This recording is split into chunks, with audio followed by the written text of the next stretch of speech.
Okay, so today we have a very unique podcast here. We have some friends here. We were talking earlier to discuss the importance of the NBA and the greatest players of all time. That's what we're going to talk about. It has nothing to do with faith, nothing to do with religion, no discussion. But in all seriousness, I've been looking forward to this for a while. I know it's a bit of a sensitive setup to have it like this. We discussed it was supposed to be a different couple different individuals, brothers from your end coming in, and then Mohammed Hijab and I had a call together. We had a Zoom. He had some challenges, and I got to give shout out to Eddie, the Dean Show. He's here with us as well, but he's sitting outside to have the discussion for us to be here together. Robert, I respect all of you for coming out. Truly, I respect you for coming out. My outcome, I want to first share with you and the audience what my outcome of this is. So as a father of four, I'm a little bit concerned on what's going on with the country in America. I escaped Iran. We went to Germany at a refugee camp, then we came here. I now have 4 kids, and I love America. I think this is an incredible nation. It's changed my life. But some of the things that's going on right now, it's kind of weird. It's strange. It's not normal. It doesn't seem normal to me. And I have friends. I'm a Christian myself. I'm a non-denominational Christian. People know that's my position. But I have a lot of friends that are Muslims. I have Scientologist friends. I have Mormon friends. I have Jews, who are here with us as well. So I wanted to bring this up because we're going to discuss a few different things today. Number one is the differences in the religion of Christianity and Muslim. We'll discuss that. And then we'll discuss the enemy. Who is the enemy to Christians? Who is the enemy to Muslims? And then we're going to share who our common enemies are. And some funny questions I want to ask you. We'll have some levity here as well to enjoy the discussion. And then there'll be an opportunity for you guys to also discuss with each other. This is not a debate. This is a discussion. Of course, there's going to be moments of debate and you giving your point of view. That's going to happen no matter what. Naturally, the setting is where that is going to happen. But I want to make sure everybody knows that's my outcome. I think there is an area where if we can find common enemies, the enemy's greater than we think. At the end, that's my outcome. But with that being said, let me properly introduce everybody. So first, we have Daniel حقيقتجو. I said it 7 times properly, and then when we're on, I can't. So Daniel حقيقتجو attended Harvard University, where he majored in physics and philosophy. He is a Sunni Muslim debater who specializes in debating anti-Muslim figures. He founded MuslimSkeptic.com and teaches Islam at mosques and universities around the world. Thank you for being here. Thank you, Patrick. And he has a book here as well, The Modernist Menace to Islam. We'll put the link below as well, Rob, so if people want to pick it up, they can. And then we have Jake Brancatella, right, who is here with us. I was telling him earlier, I'm used to that last name more often with some of the friends we interview. He is the Muslim metaphysician, is a convert to Islam. He holds a BA in philosophy and is currently studying for a master's in philosophy and theology. Jake primarily debates Christians and atheists and is an active member of the Muslim Debate Initiative. Then we have Brother Rashid here to my right. He wrote a book called The Ideology Behind Islamic Terrorism, a Moroccan Christian convert and a host of the Daring Questions television program, where he discusses Christianity and engages with Islamic theology and religious topics. Brother Rashid, thanks you for being here. Thank you for having me. And last but not least, Robert Spencer, American author and commentator known for his writings of Islam, counterterrorism, and his involvement with the organizations like Jihad Watch, the most popular blog within the counter-jihad movement. He's also written The Truth About Muhammad. He's written a Critical Quran, and also his latest book that's, I think, is that the Critical Quran you have out here? Quran. And he's written a few other things. Rob, again, once again, thank you for being here as well. You. So what I'd want to do is, before we get started, and I have some comments and questions here, if you, just for some of the audience that maybe they don't know the whole story, we can start off with anyone on how you came about your current position right now. If you can take 30 seconds to a minute, given your background, and then we'll go from there. So we're going to start off with you. Robert, how did you go? I've read your story. Of course, I know your background. I watch a lot of commentary on you. How did you become the person that you are today? Well, you know how one thing leads to another. And I was fascinated with Islam and the Islamic world from a very early age because my grandparents actually are from the Ottoman Empire. They were Greek Orthodox Christians in what is now Turkey and were exiled during World War I for not converting to Islam. When I knew them, actually, my grandmother was the only person besides Barack Obama who said that who said that the call to prayer the Islamic call to prayer was the most beautiful sound that she had ever heard. And she would tell me stories about growing up in Turkey and how wonderful it was and how beautiful the land was, how wonderful the people were, and so on. And so then I would ask the inevitable question. I was, 5 years old or whatever. Well, then why are you here? Why did you leave? And then they would clam up and not tell me. So this just made me more interested. Interesting. Started to study it, consulted with people, ended up consulting with some people in the 90s about these issues, and then after 9/11 was asked to write a book, and now I've written 27 books, mostly on this issue. And I watch you where you have a certain level of true 100% belief in what you're talking about. We'll get into that here in a minute, and I'm sure we'll get more about that. Brother Rashid, how about yourself? Yes, I grew up in Morocco. My dad was an imam for a mosque, and I was Muslim like every other Moroccan. At age of 12, I was listening to a radio program. That's when I heard about Christianity, and I started comparing between Islam and Christianity. I was fascinated with the person of Jesus in the Gospels, and I was shocked with the life of Muhammad when I compared it to the life of Jesus. Then I converted at age of 16, 17. Then I had to leave my family, actually. They rejected me. I lived as a homeless for 2 years, and I had to live underground with the Moroccan church, the converts, until 2005, I had to flee the country. 2005, you have to flee the country. Yeah. Okay, and we'll get into your story as well a little bit more when topics come up. Jake, how about yourself? What's your story? What's your background? Yeah, so I was raised a Roman Catholic. My entire family is Roman Catholic up until today. I personally never really believed in the religion, primarily because the theology never really made much sense to me. As I grew older in my late teens and going into the university years, I naturally, the mind starts to think about the deeper questions in life. What's the purpose of life? Does God exist? What religion is true? And so I went on this search and eventually found the path of Islam, primarily because I believe that it's the only religion today that truly supports pure monotheism. I know that Christians, and maybe we'll get into this in the discussion, claim to be, but I found doctrines like the Trinity and incarnation to be completely incoherent and found problems with them. And the Islamic narrative of there being one and only true God that is worthy of worship and that he sent prophets and messengers with this consistent message throughout time was very inviting to me and fit with my natural disposition, and I became a Muslim in my early 20s about 10 years ago and been Muslim ever since. Fantastic. Thank you for that. Daniel, how about yourself? Yeah, my background is my parents came from Iran. They're both from Shiraz. I was born in the U.S. actually and was raised here in Houston, Texas. And I love my parents, and they raised me like an Iranian, had a strong Iranian Persian identity. As I was in high school and then college, I started to become more religious, like learning about my background from my grandparents, for example, from my dad. And I just became more religious, started practicing Islam. I became Sunni, so I'm from a Shia background. I became Sunni. And in college, I went to Harvard University. There was a lot of pressure on Muslims at that time because of like the war on terror, counterterrorism efforts.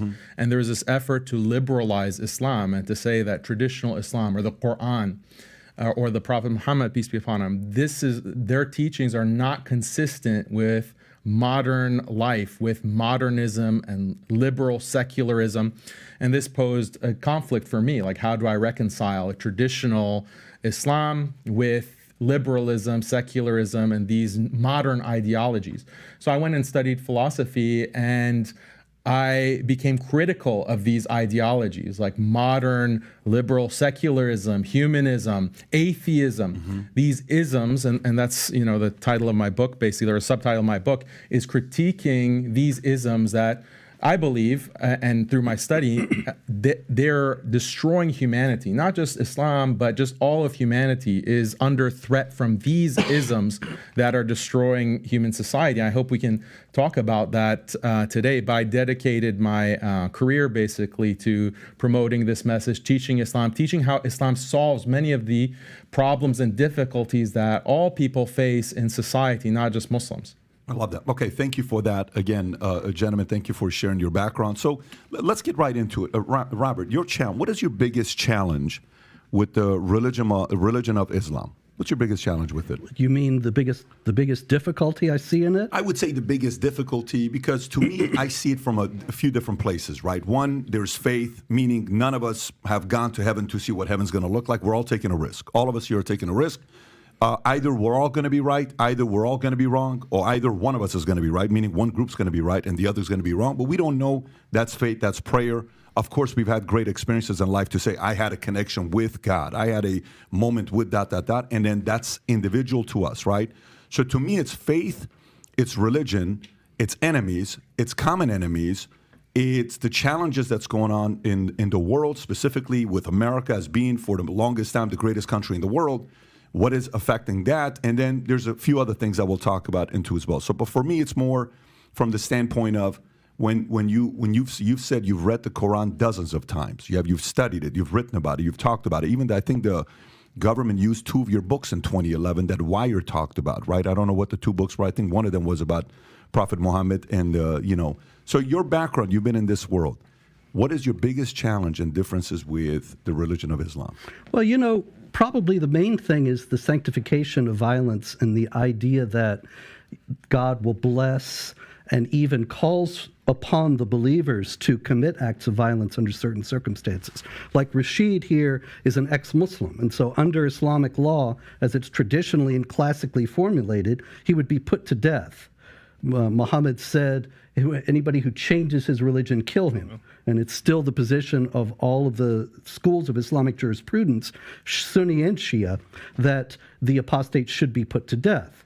Now, obviously, this is not something that means that every apostate has to always go around watching himself, because you have to have somebody who's willing to do that. But those who do it, they think, well, now I have done something that Allah has commanded, and He will bless me for doing it. And me, myself, because I was standing up for the freedom of speech, 2015, Pamela Geller and I put on in Texas a Muhammad art exhibit and cartoon contest. And it was actually, we featured a lot of classic Shiite Persian art depicting Muhammad, as well as contemporary art that was from a more critical standpoint. And a couple of jihadis came from Phoenix, key members, actually, of the Islamic Community Center of Phoenix. One of them was featured in a recruitment video for them, and they tried to kill us.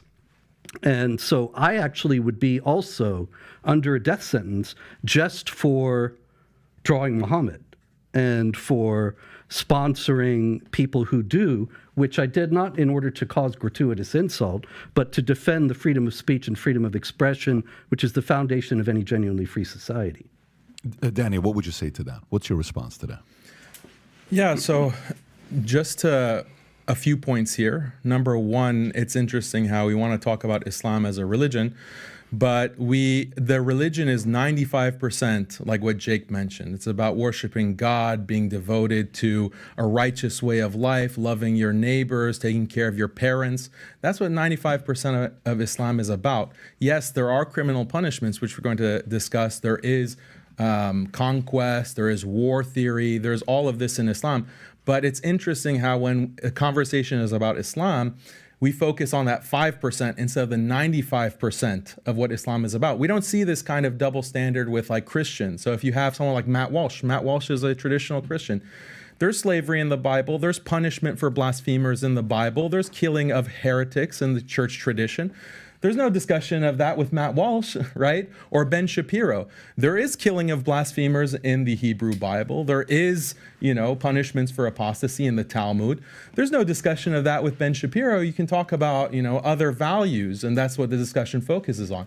But the Islamophobic narrative is just lasering in on these specific topics, which is fine. We can discuss that, but I just want to note the double standard. So the other framing of this whole discussion that I want to put out here, though, is that I'm wondering, like, this standard of, there should be no punishment for blasphemy, for example. Let's just put that out there. There should be no punishment for mocking and insulting a religion, attacking people's values.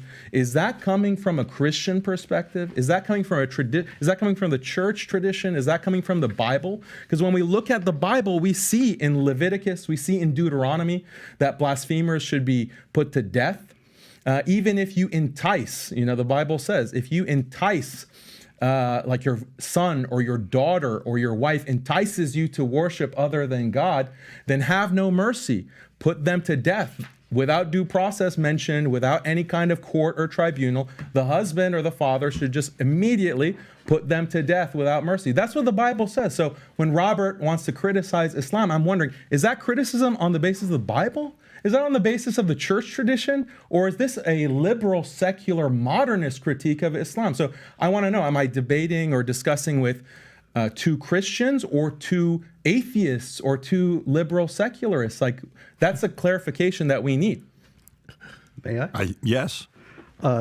This is a very important clarification, and there are a couple of distinctions that have to be made. One is all of your examples from Christianity are from Old Testament law, which if you had studied Christianity, you would know there's no sect of Christianity, no school of Christian thought, no tradition within Christianity that holds that Old Testament law applies to Christians for all time. As a matter of fact, it never did apply.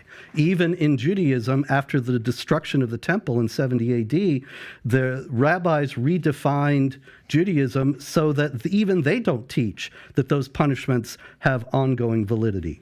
So you're talking about something that nobody in mainstream Judaism or Christianity thinks is valid today versus something that unfortunately all too many Muslims do think is valid today. And the bringing up of ancient historical wrongdoing is all very well, and there's certainly a place for that. I've got no interest in denying any of the misdeeds of Christians throughout history. But the problem that we have in Islam is that these passages of the Quran that are problematic, passages of Muhammad's traditions that are problematic, they are still considered to be in force by very large numbers of Muslims, such that all the major terrorist groups around the world are Islamic groups. And you don't have any Christian terrorist groups saying Jesus is Lord and blowing people up. There's a reason for that. And the reasons have to do with the interpretative traditions in both religions. Can I comment? Yeah, go ahead, Please. Yeah, so I would ask Robert a very simple question that I think gets at what the real issue actually is. Do you believe that it's inherently immoral for an apostate to be put to death?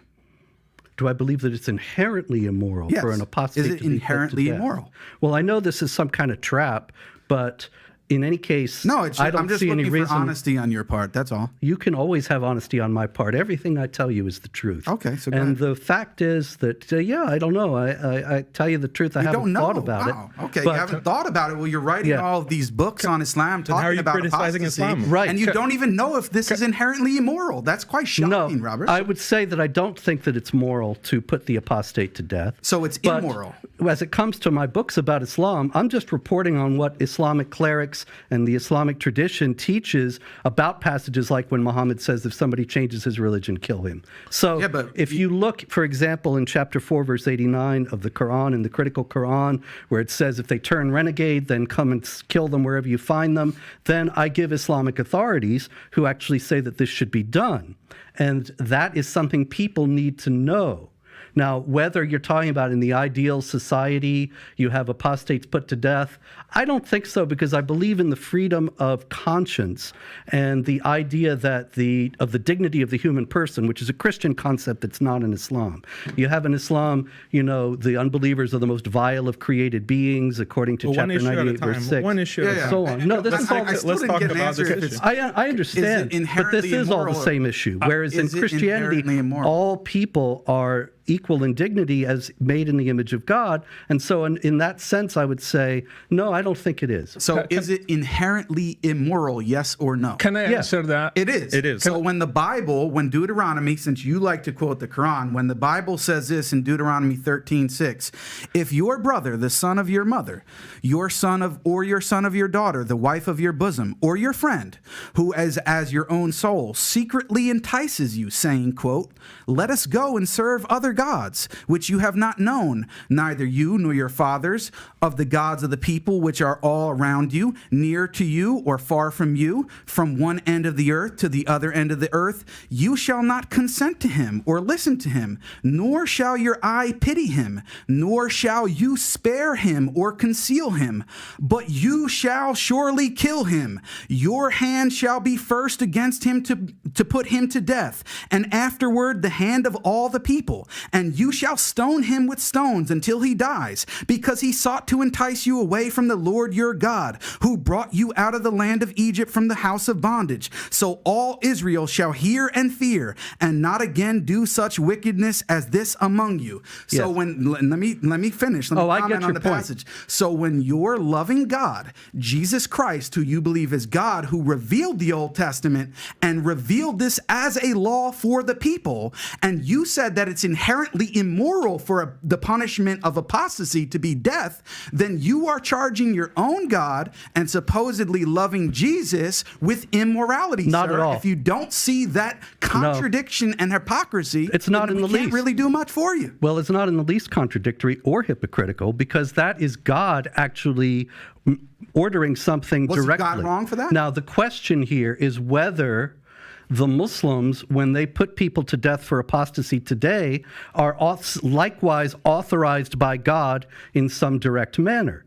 Now, obviously, that's what matters. Yes, the question is... And it's not inherently immoral. It just matters what is the correct religion and whether or not God is actually revealing it. Yeah, if you study the Old Testament, you will actually find that there's a great deal of discussion about passages like that, and whether they are actually commands by God, whether they were understood by the faithful, interpretations by the faithful.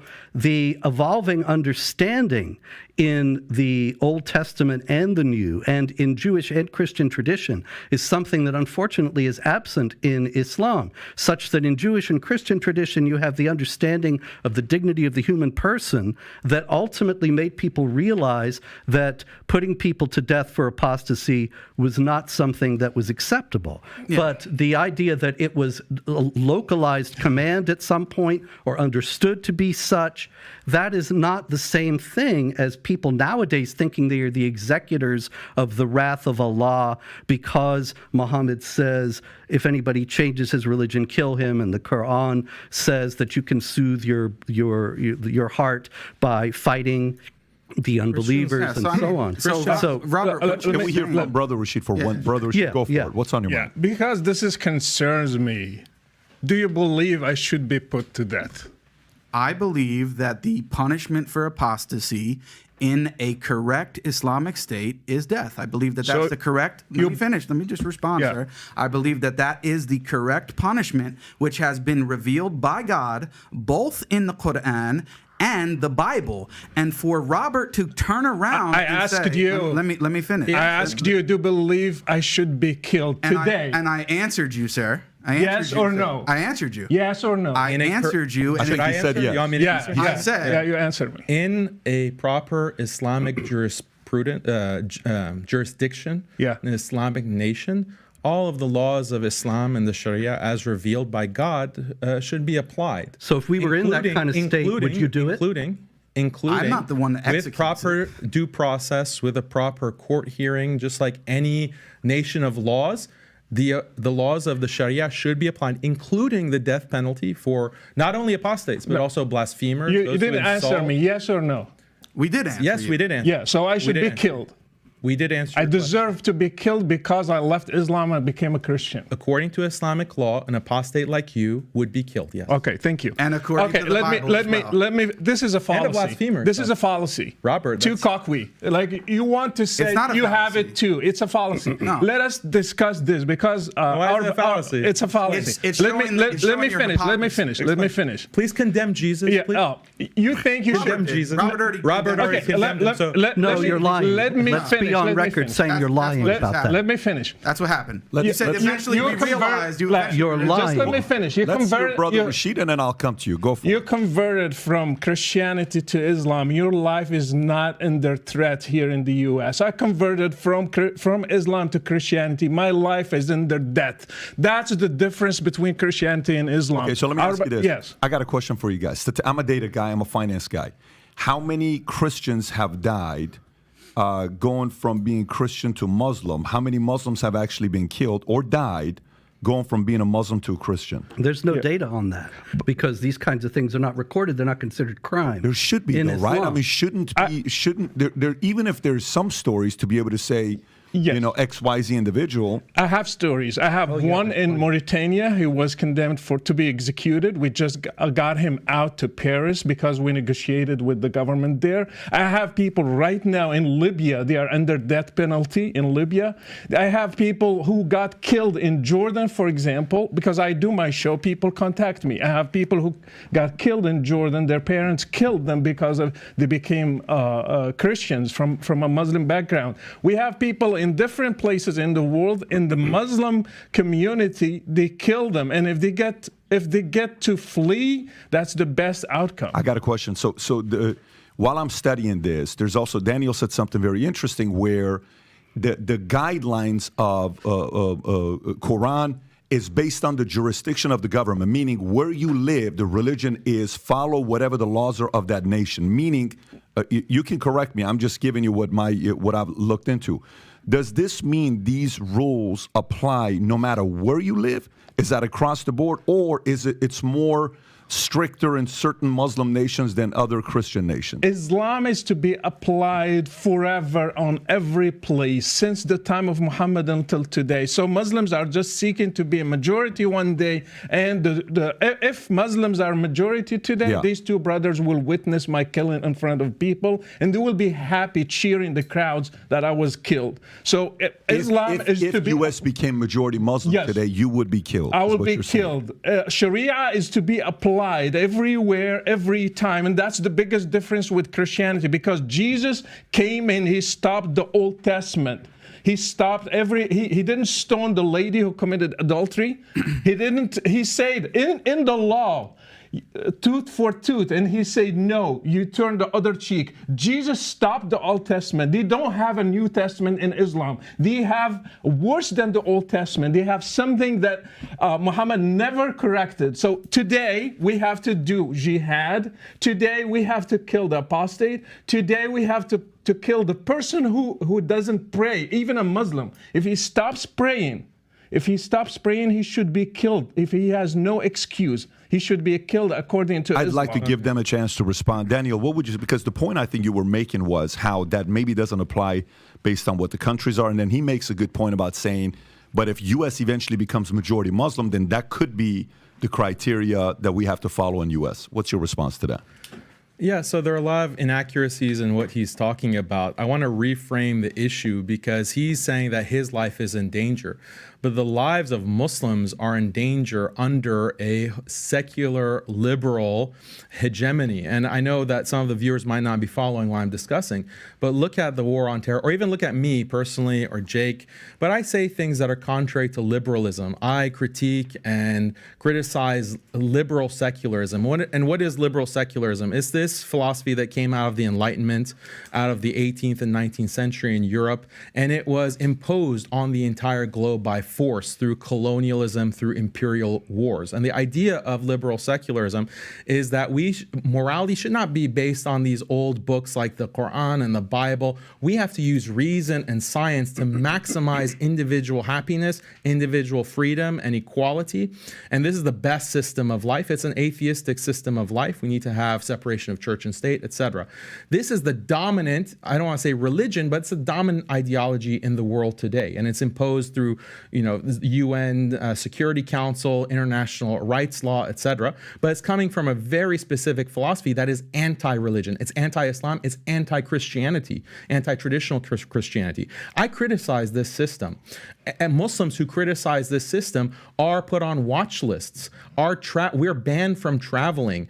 Some of us are drone striked. Some of us are detained. Some of us face all kinds of canceling, deplatforming. Our livelihoods are threatened. I get death threats all the time. Almost every day I'm getting a death threat because of my opposition to this hegemony, liberal secularism. There is no quote-unquote freedom of religion because if you oppose this hegemony, if you oppose this system, you will be put to death. And I know you've had some very distinguished guests like Glenn Greenwald, Whitney Webb, and they talk about this system. Alex Jones, they talk about this system. They might not put it in the same exact way that I'm putting it, but it is this authoritarian, centralized, theocratic, technological system. And yes, plenty of people are getting killed. What was the Iraq war about? What was the Afghanistan war about? How many millions of Muslims were killed because of those invasions? What were those invasions justified on the basis of? It wasn't on the basis of the Bible. I wouldn't put that on Christians. I would put it on spreading freedom, spreading democracy, spreading liberal values and quote-unquote women's rights. That's what millions of Muslims in the past 20 years have been killed for, slaughtered, genocided because of this ideology. So yes, Muslims are under threat. Muslims are far more threat than the few Christians here and there that might leave Islam to become Christian. Go for it.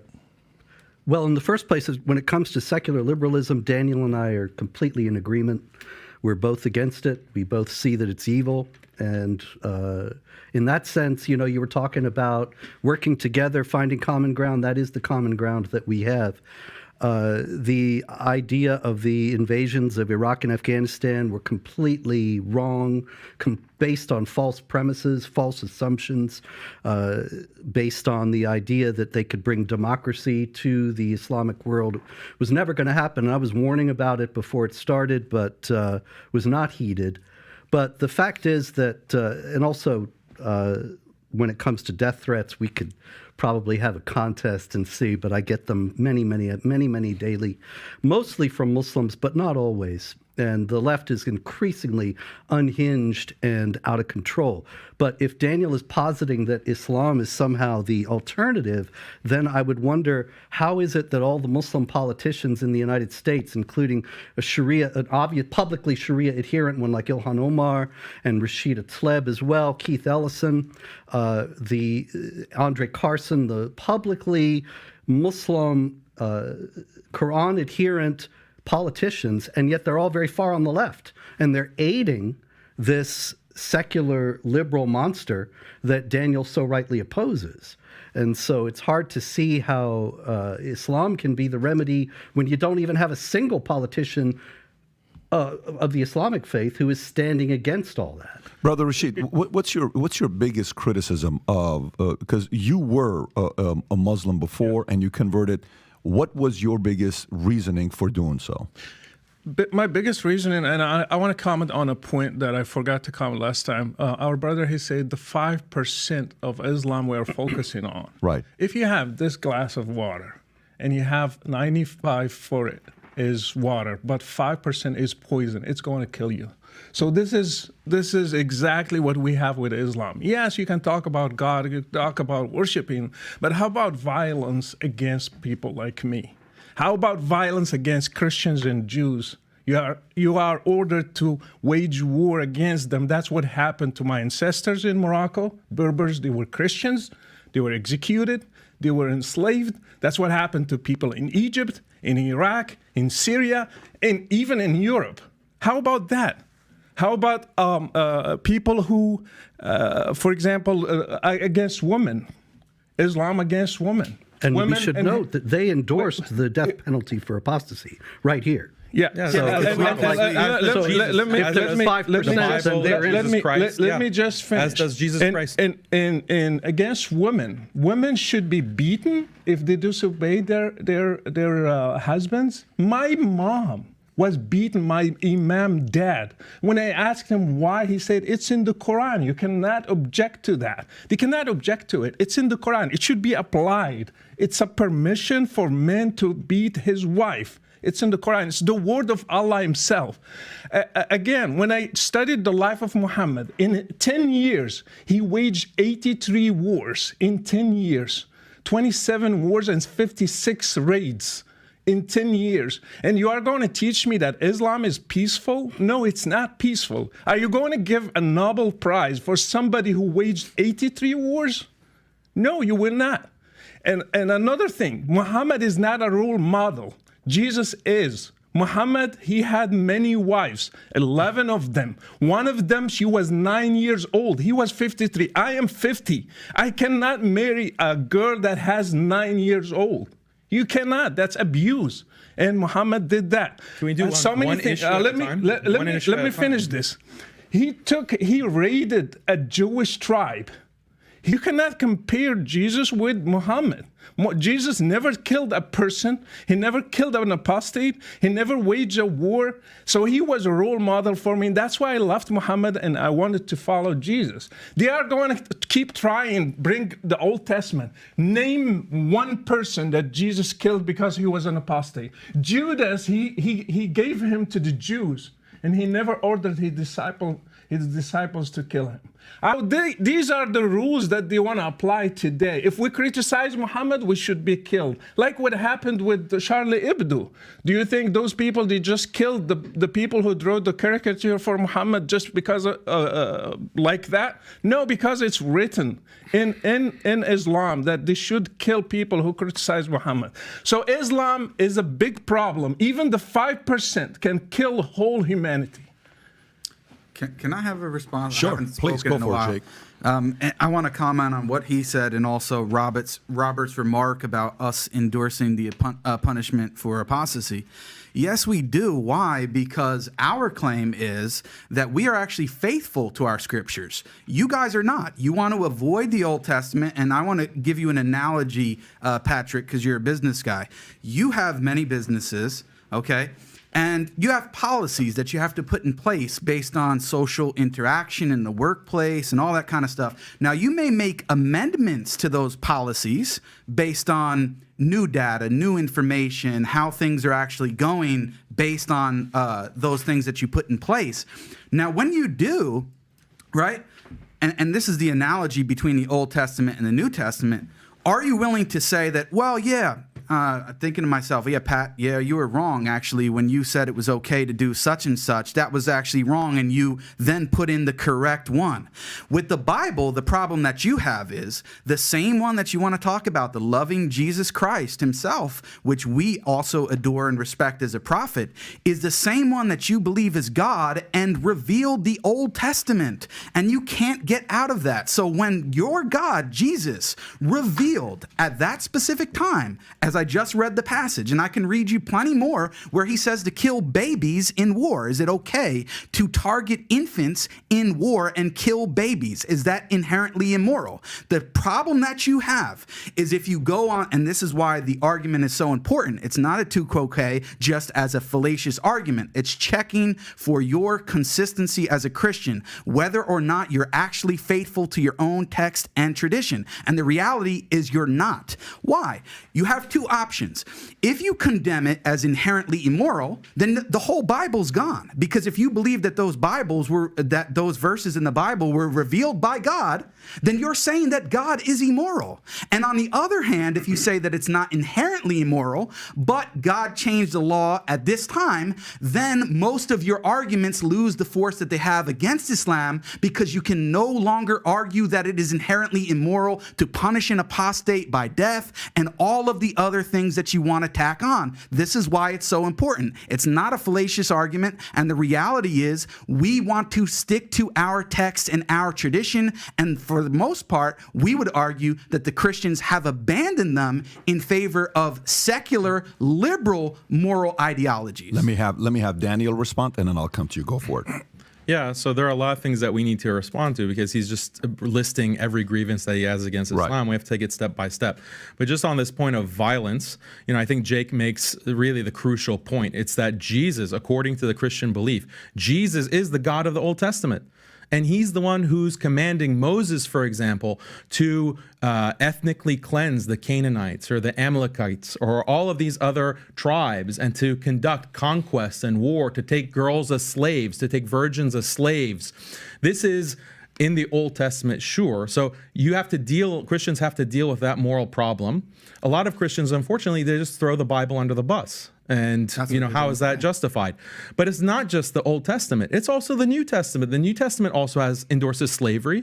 The New Testament also has the book of Revelation where Jesus is going to come, which, by the way, Muslims also believe that Jesus is the Messiah. He is the born of the Virgin Mary, and he's going to come as the Messiah to establish God's kingdom on earth. Muslims also accept and believe that, and we're anticipating that.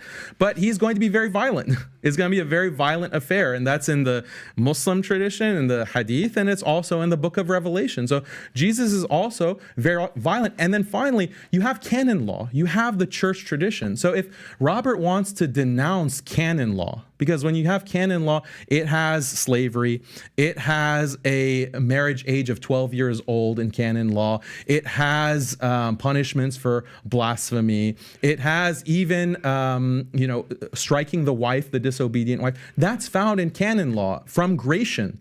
So I believe that Robert is an Orthodox Christian. If he wants to denounce canon law and denounce his own tradition, he can denounce that. He can denounce Jesus himself. He can denounce the Old Testament. He can denounce the Bible. The New Testament, that's fine. That's fine. He says that, our religion adapts, our religion changes. But that's actually the problem, Patrick. When we're talking about wokeism, when we're talking about if you can say that, that's the Old Testament is for those times, it's not applicable now, right? That's the argument. The violence, the killing of blasphemers, that's for old times. We've changed, but Muslims are not willing to change. I say, yeah, Muslims are willing to stand by revelation. The problem with a lot of Christians, not all Christians, a lot of Christians, Jews, Hindus, they all have these practices in their books. Buddhists, they all have these practices, and they're pressured to change and update. And so if you can get rid of the conquest and the violence and the punishment for apostasy, why not just get rid of the prohibition of cross-dressing, the prohibition of homosexuality, the prohibition of drag queens? Why prohibit any of that? Maybe times are different. Maybe we need to adopt drag queen story hour in our church. Maybe we need to adopt, all of these woke practices. Why not? And Robert, here's what I would say. You're making a very good argument, and I can totally feel where you're coming from as well. Obviously, just so everybody knows, have we ever had a conversation together prior to this debate? I just want everybody that's watching. No. Have you and I ever spoken? We just met a few minutes ago. No. Have you and I ever spoken? No. Have you and I? No. I did that intentionally. Because I wanted to be the first interaction we have where it's not this topic, do you want this, do you want that? And nobody was given additional topics or what. You just kind of came in, we're going to talk, we're going to have this discussion. Again, I respect you guys for doing this. I think the part I agree with Daniel, and it could be a leak, it could be a flaw, or it could be a strength as well as the following. What I'm noticing between the two faiths is one seems to be more intolerant, and the other one's more tolerant. Let me unpack that from my perspective. For the longest time since I started praying September of 1997, I've prayed for four things: courage, wisdom, tolerance, understanding. The last 6 months, I've been having a hard time praying for the third thing, which is tolerance. And the reason for it is because I think Christians are becoming way too tolerant. Now, the standards could be extreme. Somebody could be watching and saying, guys, what are you talking about? You mean to tell me you're okay to hit your wife and do this and do that and apostasy and all this stuff? That's ridiculous for you to think that. And then you may say, well, look, we're at least staying committed to our faith. They're not. They're picking and choosing what they like, and they're not. That could be the argument. All I'm saying is that's their argument, what they're saying. Yeah. But then the other side is when you're saying what you're saying, stats came out right now as well about Pew Research on statistics on Muslims' view on LGBTQ. you're now going to go through this as well with your faith, with your religion. Pew Research says that 52% of American Muslims believe homosexuality should be accepted by society. This is according to Pew Research. Among Muslim American millennials, that jumped to 60%. This was done in 2017, so it's 6 years old, which I would assume it's even higher today than what it was then. The survey also revealed that Muslim women are much more accepting of LGBT people than their male counterparts. They're at 63%, men are at 42%. Just so you know, the difference between women and men, about 21% difference. And a vast majority of religious LGBTQ Americans are Christians, split fairly amongst Catholics, 25%, Protestants, 28%, and Christian denomination, 24.5%. Only about 2.5% of Jews are for it, and 2% of Muslims, okay? So he makes the point that, you know, you are more tolerant of a religion of, when I say you're not representing everybody in a Christian. You could be your own kind of a Christian. Yeah. There's different, you know, sects in a Christian. But from an outsider watching in and trying to be as fair as possible, I see we're not being tolerant. You're not going to say anything about our prophet. You're not going to say anything about our religion. We're going to defend this. These are our values. We're going to protect it. We're going to fight for it. This is important to us. This is our livelihood. This is what we stand for. And Christians are like, it's okay. Don't worry about it. It's okay. Don't worry about it. It's okay. Don't worry about it. And then it's bringing out more flaws and arguments in the Christian religion. And I'm saying this as a Christian myself. What's your rebuttal to that? Well, what you're talking about in a large part is a retreat from and a rejection of Christianity, not actual Christianity. Christianity stands for certain values, stands for certain principles, and when the West was Christian, then you didn't see all this craziness that you see in the society today. It's when the West starts to discard Christianity that all these things come in. Like Chesterton said, when people stop believing in God, it's not that they believe in nothing, they believe in anything. And we're seeing that illustrated every day now with increasingly insane public discourse coming from the left, and especially a social discourse. But this is not Christianity. Now, to be sure, you're absolutely right. There are a lot of leftist and liberal Christians who have essentially discarded Christianity. Yeah. And under the guise of Christianity, it's kind of like Invasion of the Body Snatchers Christianity. You remember that movie? People would appear and they looked just the same, but the space aliens had taken their personalities and replaced them. And that's what we have with a great deal of Christianity today. Unfortunately, it's been infected by exactly this kind of liberalism, and so a lot of people turn away thinking that's Christianity, when actually these people are not Christian in anything except the name. But there's a great deal more that Daniel mentioned. Am I going to get a chance? You can respond right now. Okay. Yeah. The problem that you guys have is that you're reading the Bible as if it were the Quran. In the Quran, it's dictated. Allah dictated every word, and it's applicable for all time. It's all flattened out and on the same level. The Bible is simply not like that.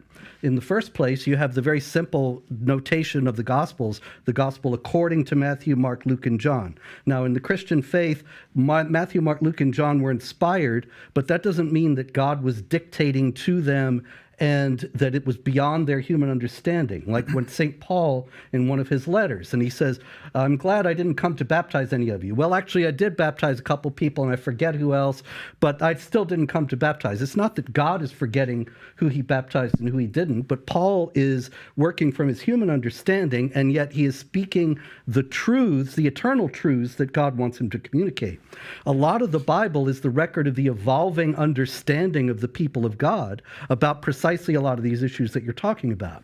And so you can't go back and flatten it out as if it were the Quran and say, Jesus is here telling people to kill people, and therefore you have to approve of it. Well, Jesus is That's God. just not how the Bible works. What you have is an understanding that the people had at that time that's expressed in that way, and then later, because of the teachings that Jesus gives in the New Testament primarily, of the dignity of the universal dignity of the human person, and of various other aspects of the understanding of humanity. That's why slavery is abolished, and slavery was only abolished in Christian contexts, primarily in the UK and the United States to start with, and then it followed around the world, because people understood, even though slavery is in the Bible and in the New Testament, yes, at the same time, Also, there's the idea that all people are made in the image of God and have that dignity. So there's not the dichotomy like in the Quran, Muhammad is the apostle of Allah, those who follow him are merciful to one another,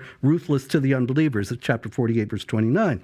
So it was Christian clerics in the UK and the United States who led the fight to abolish slavery based on the deeper Christian principles regarding the dignity of the human person. Yeah, so why can't you evolve? Why can't Christians evolve to accept transgender and drag queen story? Or why can't things evolve even more? Actually, what's the because principle? of the same, what's the principle? Yeah, it's a good question. I'm trying to answer it. It's because of the same principles. The idea of human transgender, dignity. Human dignity, and that means both physically and spiritually. And so you take the transgender business, that's a total rejection of trust in God and the idea that God knows what he's doing when he creates somebody male and female. And that's the first thing the Bible tells us about God, that he created the heavens and the earth and that's created not what LGBT human beings. Christians say. And well, sure. LGBT and that's Christians why they're say wrong. Human dignity that male and means female, he accepting us created for who we are them. and being tolerant for who we are. Yes. That's what they claim. Well, that's you why haven't articulated we a have principle, heresies. a very clear-cut principle. We have heresies in Christianity, just like you do in Islam. No, but I want to understand what is the principle that I was just telling you that if you have human dignity. You're talking over me, but I'm trying to explain it to you. Because you're not answering the question. No, I actually am answering the question, but you keep interrupting me and making it impossible for me to make my point. Give me the principle. So if you had the basic courtesy to be quiet for a second, then I will return it to you when you respond. Sure, go ahead. But the idea that when it says male and female, he created them, that's not just an incidental point, but that is fundamental to the human identity and to the nature of the person that has that dignity as being made in the image of God. And consequently, to say, oh no, God made a big mistake and I'm really a woman, that is a fundamental rejection of any kind of Christian principle. That's not what transgender said. Let me ask a question here for the point he made. I want to transition off this topic to the next topic. By the way, you know how the Constitution, we've had 27 amendments in the last however many years we've been around, right? Based on what he just said, my interpretation, what he said is the religion of Christianity has made many amendments over the years, okay? Somebody could interpret as the New Testament as a form of an amendment. You can push back. I'm just giving the audience, trying to see what the average audience may be thinking about. They may say, no, the Quran is the Quran is the Quran. We follow what was taught back in the days and we're sticking to it and there's no amendments. What's your rebuttal to that? Can I comment on this? Please, yes. You understand what I'm saying, right? You understand the question? I understand the question. First of all, they are talking about amendments. They have something in Islam called abrogation. It's like an amendment. God says something, and then he changes it. For example, he asked the question, was it moral to kill the apostate? I can ask him the same question. How about zawaj al-mut'a? Like you marry for, like it was practiced in Iran a lot. It's not inherently immoral. It's not inherently immoral. Why? We can answer it. Why it was stopped? Why Muhammad stopped it? No, if it was immoral. The difference, I'm just giving you an example. You asked us the question. No, I'll let you answer. I'll let you answer. In Christianity, Jesus came, he stopped so many things in the Old Testament. That's our principle. He stopped, for example, sacrifices. We don't sacrifice animals. He stopped the adulterers to be stoned. He stopped so many things, like tooth for tooth. He stopped that. So Jesus stopped so many things in the Old Testament. You don't accept that. That's your choice. For example, why his disciples never killed an apostate? Why his disciples never They didn't have political power. As soon as Christians gained political power in the Roman Empire, they started doing these things. They didn't have the jurisdiction to do so. They didn't kill They were the minority. They weren't in power. As soon as Christians gained power within the Roman Empire, they applied the Old Testament laws, the New Testament laws. It's not true. It's codified in the canon law. Do you know? Are you familiar with the canon law? Yeah, I want to talk about that. Yeah, please explain the canon law. Brother Rashid, if you can get close to the mic so the audience can hear. Jesus never waged a war. He never ordered one. There were other Jews who did kill Romans and who did kill people, zealots, the people called Ghayurun. So Jesus never ordered that. His disciples got killed, not waged war. They got killed. They never killed a person. Slavery, the Apostle Paul, he said, in Jesus there's no slave or free. And that's why the abolitionists, they started in the West. I have a question for you. You are benefiting from human rights and freedom of religion in the U.S., and you are trying to get us back to Sharia. For example, you converted from Christianity to Islam. Alhamdulillah. And you want to bring a law that kills the apostate. Do you want to be killed for converting from Christianity to Islam? Do you want that? Do you believe it's correct? Do you want it? Do you believe it's correct? So he doesn't answer the question. Do you want it? Give us the principle is the golden rule. Do not do to people what you don't want them to do to you. So you talk for a long time. Can I respond, please? Okay. Both of you keep running from the Old Testament and the argument that I've given. Jesus stopped it. We are not running. Jesus stopped it. We let you speak for a while, sir. Please let me talk, okay? Is Jesus God? Well, yes, the answer is yes. You do believe that. Did God reveal at least parts of the Old Testament? Well, of course you believe that. Now, Robert wanted to make a distinction. He brought up an example about Paul trying to remember how many people he baptized. But in the Old Testament, when it says that God is speaking and that God commanded X, was that just somebody making it up or misremembering? No, the Bible says it's God. So listen to this passage. 1 Samuel 15, 1-3. And Samuel said to Saul, the Lord sent me to anoint you king over his people Israel. Not, oh, I'm just talking at it, my backside. Now therefore listen to the words of the Lord. Who are they? They're the words of the Lord. They're not the words of Samuel or your neighbor John or whoever else. Thus says the Lord of hosts, I have noted what Amalek did to Israel in opposing them on the way when they came out of Egypt. Now go and strike Amalek and devote to destruction all that they have. Do not spare them, but kill both man and woman, child and infant, ox and sheep, camel and donkey. So do not tell me, sir, that God, Jesus, did not order the killing of innocent people. He not only did he do that, he ordered the killing of babies, none of which you will ever find anywhere in the Quran or Sunnah. So if you have a problem, let me finish, sir. You don't have it in Sunnah? Let me finish, sir. If you have a problem with God ordering death for apostasy and all these other things that you're bringing up, Robert, when you bring up the issue of Paul, well, he's trying to remember how many people he baptized. Is that analogous to this text where a prophet, Samuel, is explicitly saying that these are the words of the Lord? Was Samuel lying? Did God actually say this? And if so, is killing babies inherently immoral when at war? Yeah, killing babies is bad, Jake. Yeah. Is it inherently immoral? Yeah. So why did your God order Why did Jesus order it? Why did your God Jesus the problem command? you have, Why did your God the problem Jesus you have command once again, the killing of infants? if you'll let me answer, the problem that you have once again is that you're reading the Bible as if it were the Quran. And see, these things actually trouble Jews and Christians. There's no reason to cover up that fact that these passages have caused difficulty for Jews and Christians throughout history. And some people would say, actually, these things never happened at all. That they were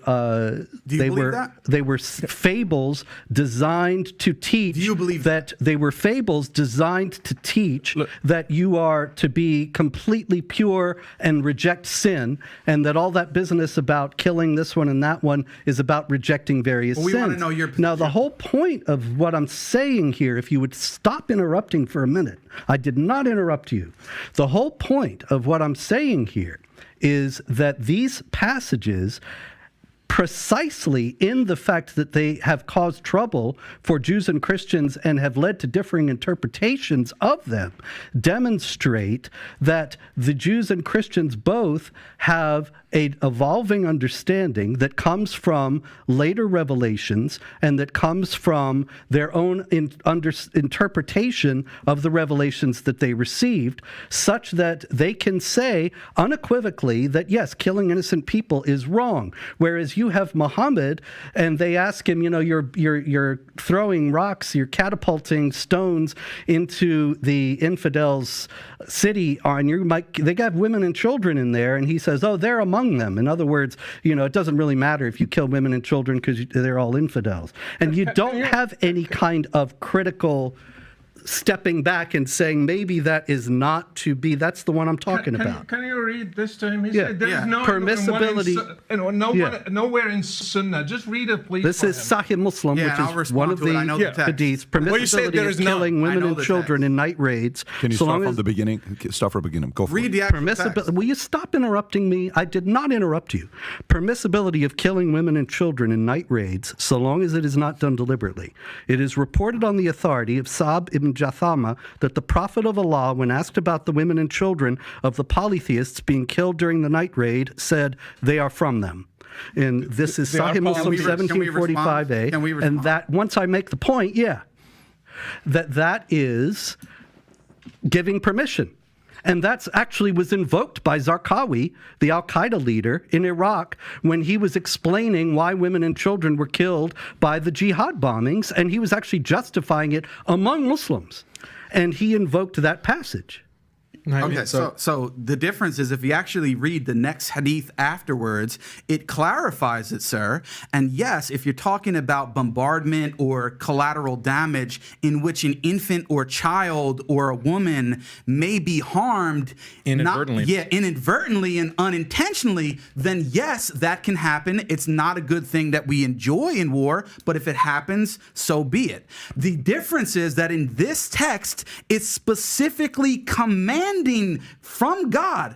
And what you said before, well, some Christians say, well, it's not actually historical. Maybe it didn't happen. Well, I don't care about other Christians, with all due respect. For this conversation, we're talking to the two of you and the two Muslims, and we are representing our positions. So we want to know from you, do you believe that 1 Samuel 15, 1-3 was revealed by God and that God himself ordered directly, intentionally for the killing of babies and infants? Let me answer that. You are judging a war that happened 3,000 years ago. Is it by this? historical? Just wait.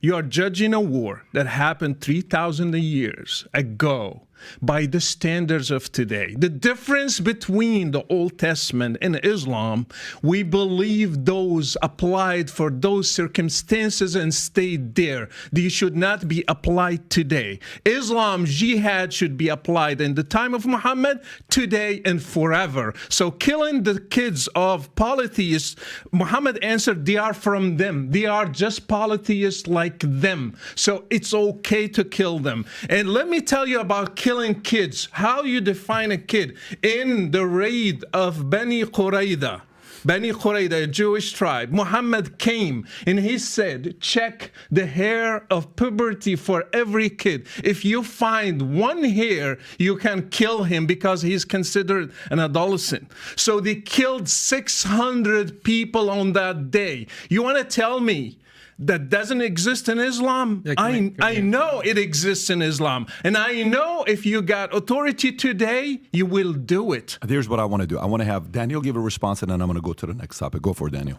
Okay, so Banu Qurayza, that was a tribe that betrayed the Muslims in war. So that was an act of treason. Every legal system in history, every religion, when you do an act of treason in war, what's the punishment for that? Capital punishment. And that was what was applied. The punishment fit the crime.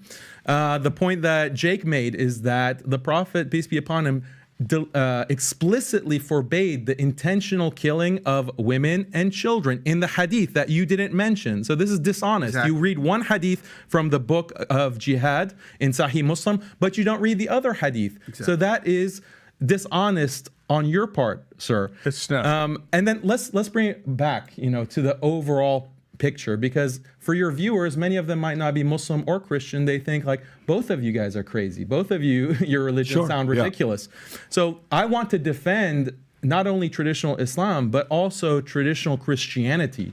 You know, I want to defend, I think that's what building bridges is really about. Defending traditional religion, where every religion has conquest, it has violence, it has rules of war. And guess what? We live in a world of realpolitik. Every nation is engaging in war of conquest, expanding its influence and using violence as a means. The US is the biggest perpetrator of that. The Russia now is doing that in Ukraine, endorsed by the Orthodox Church, by the way. You have China, who is also expanding its influence. So every society, every culture, every traditional religion says, yes, use means and violence if necessary to expand your influence and to conquer and to conquest and to impose what? Your values. That is something universal. As Muslims, we're proud of that. As Muslims, we're proud of that. We're proud of our religion, and we're not going to reform it and modify it. It's only modern Christians, actually, and these other religions that are reforming their traditional beliefs in deference to what? In deference to this hegemony that I'm talking about, the liberal secular powers, and saying, no, our religion is just about peace. Our religion is just about like no violence, no nothing. Okay, you have to throw all your traditional texts under the bus. Muslims are not willing to do that. And that argument has been made clearly, and the audience has to decide which to them seems more of a faith, which leads me to the next question. A faith where you would want to raise your family in a country based on those values. So in America, when you look at the statistics, you'll see 20,000 Christians have converted to Muslim, right? Of which 75% are women. The number we'll see 3/4 are women and 1/4 are men. Okay. The question I would have is, I lived in Iran for 10 years. I don't know if you guys have lived in a Muslim nation before. You lived, obviously, you lived in Morocco. Have you lived in a Muslim? No. You're here. So I lived in Iran 10 years as a Christian family, and we would go to church, and I went to Christian school, and then we escaped and went to Germany, lived at a refugee camp with a lot of different sects from different parts of the world who were escaping.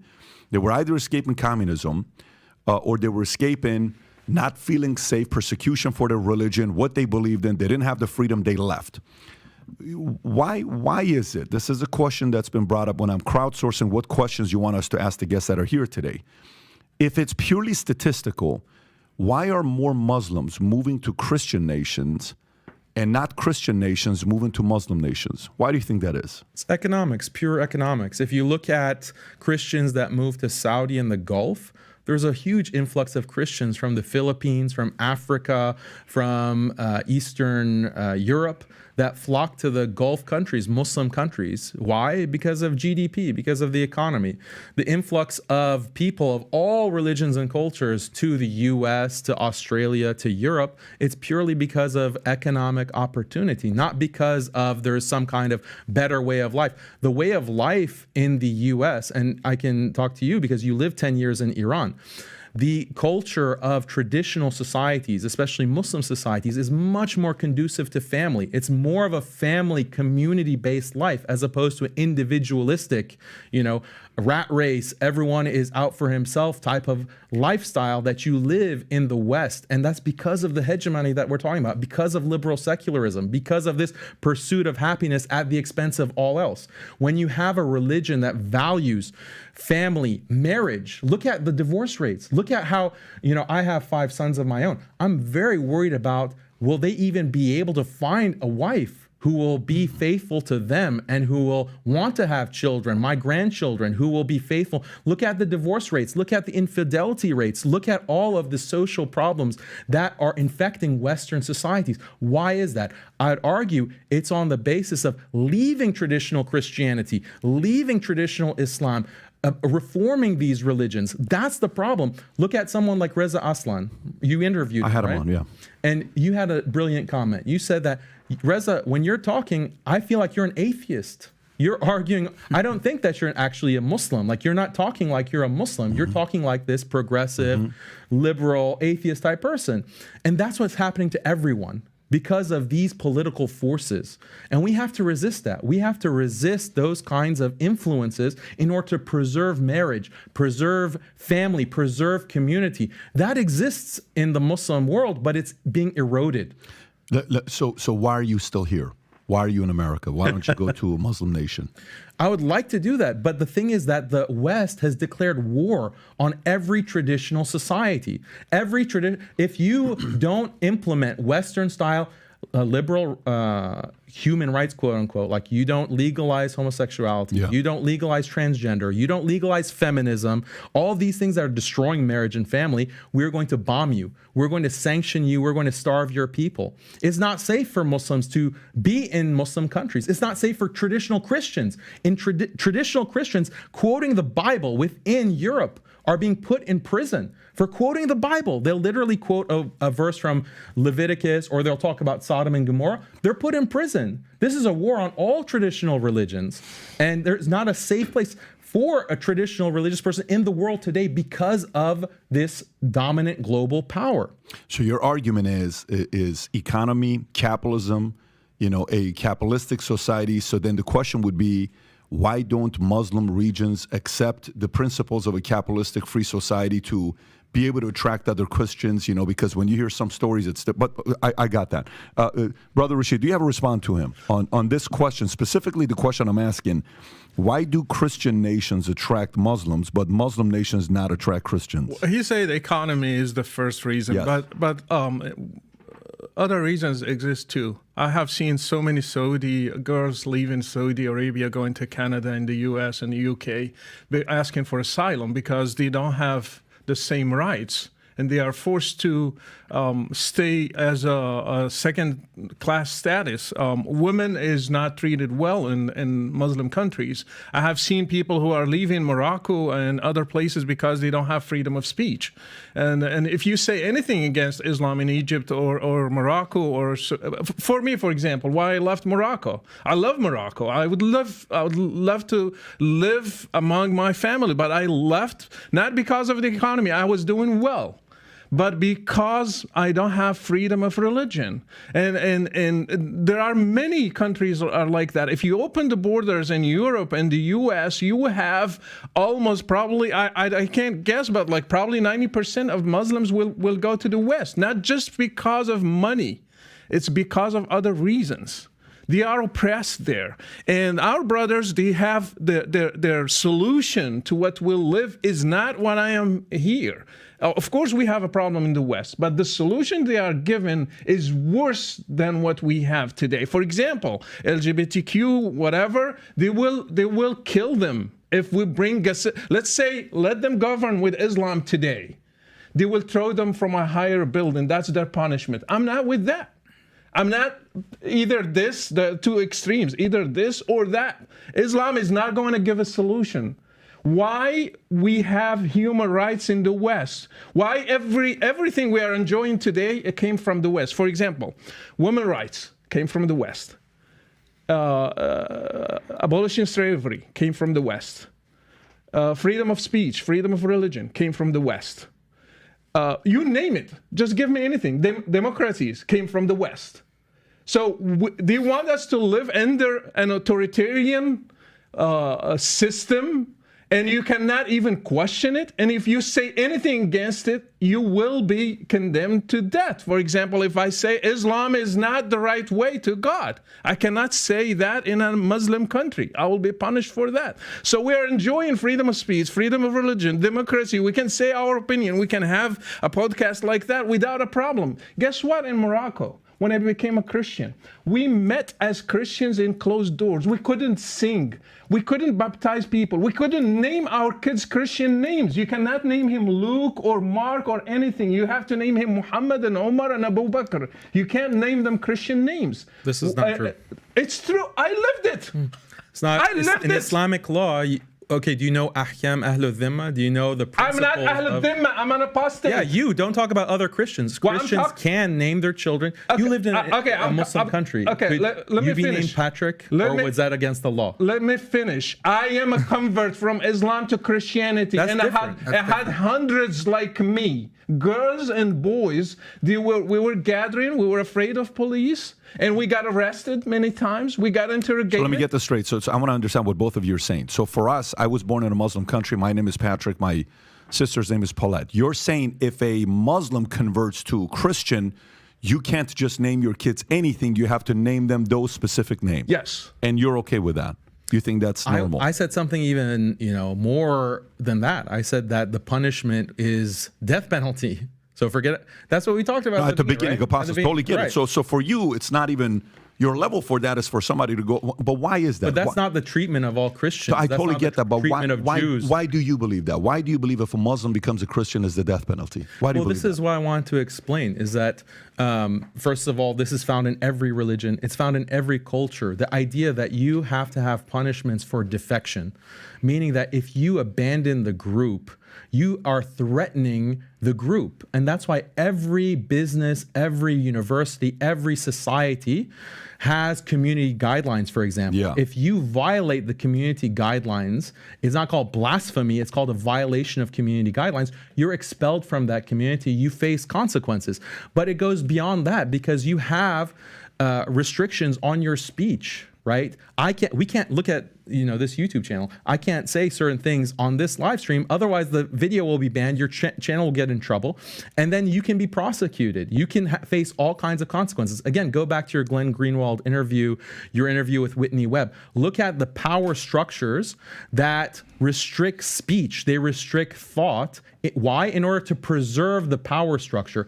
Every religion has this. Traditional Christianity, that's why heretics were punished. That's why apostates were punished in Buddhism. Let me ask a follow-up on that. Sure, so when you say to me, I've interviewed almost any of the major living mobsters. I've had them on the podcast before. I don't know if that's your stuff that you would watch, but I've interviewed a lot of them. Sammy the Bull, Michael Francis, a lot of these guys. Okay, so I can see you with your last name. Yes. Yeah.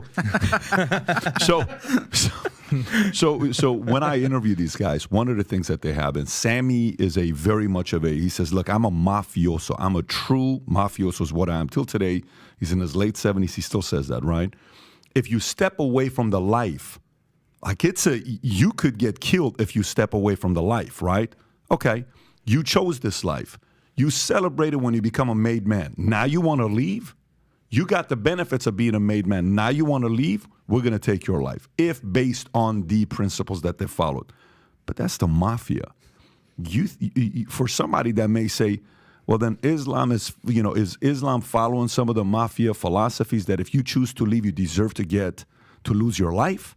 Don't you think that's a bit extreme? I would say the problem with the mafia is criminal activity. It's not with this principle. This is a good principle. That's why they're able to be so organized. That's why they're able to be so successful. That's the argument. And you have nations that are run in the same way. You have to preserve the nation by punishing defection because it threatens the unity of the group. It threatens the way of life. That's tough, though, man. But that's the law. That's what exists. I totally understand it. All I'm saying is that's tough because, okay, so let me get to more the business side, the next side. Let me just add a little bit to it. Go for it. I will be killed, my kids will be taken, and my wife will be taken. Just to add to the list in an Islamic system. Let me continue with this. Let me continue with this a little bit because this is getting interesting to me. So if in insurance, there's two ways to build, or real estate, there's two ways guys build their real estate and their insurance companies. Let me explain this, and you'll see where I'm going with this question. One is there's guys that steal from other people. Okay. And I'll say, oh, you train those guys, I'll take your agents. You train those guys, I'll take your agents. You're getting 60%, I'll give you 80% if you come to my company. So their entire business model is to take from others, right? And then they're always capped because somebody else is not going to come and say, he gave you 80, I'll give you 100. And then so now they go to a different guy. And then the other guy will say, hey, he gave you 100, I'll give you 110. Then they'll realize there's only 130. So how much more is left to do? I'll give you 115 if you come to me 5 more. Okay, I'll come to you. And then eventually you're stuck. You're not going to go anywhere, right? Okay. So these agencies are not baptism agencies. They're converting agencies. I'll convert you to me by me giving you a better life or better heaven or better, dream that I'm selling to you, right? For me, the way I see it is and then the other side is guys that recruit people from other industries and they make them realtors. So I'm working at Sears. You should consider getting a real estate license. I convert you. You're a nurse. You should think about being a realtor. I become a realtor. So you understand the two examples I'm giving. I'm recruiting other realtors. I'm converting somebody into being a realtor. Hence, religion, Muslim. I'm targeting Christians to convert them. No, I'm converting people that are, becoming Muslims, or just we're having more kids, and that's how we're going to grow a religion. Okay. So the criticism and fear that a lot of Christians will say, non-Muslims will say, is, if we go the way we do right now, one day Muslims are going to run the world.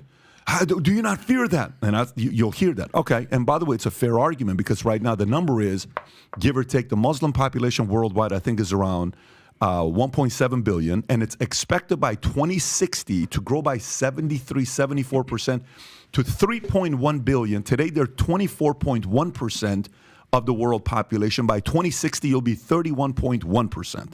These are some real numbers that they're increasing. And Christians will say, well, are you not worried about that? Are you not worried about that? Are you not worried about that? Okay. So then my argument becomes, because I'm a data guy, Muslim women have 2.9 kids per woman. Christians are around 2.5, 2.6. Non-Muslims are 2.2. And the replacement game, you need to have 2.1. Yeah. So 2.1 is a replacement game. 2.2 is non-Muslims. Christians are 2.6, and then you have Muslims eating away 2.9. By the way, in the 90s, you were at 4.3, 4.5. In 1990, 1995, 30 years ago, you were at 4.5, 4.3. So where am I going with this? So where I'm going with this is, if this goes the way it does, and they do what they do, it is very natural that the Senate, that Congress, that House, that governors are going to be ran by Muslims. Right now, you have 3 that are there. You mentioned the names earlier. There used to be 1 in the past. That's 4. But we had 82 in the midterm election who are Muslims that got elected to city, state, different kind of jobs that they had record-breaking ever, right?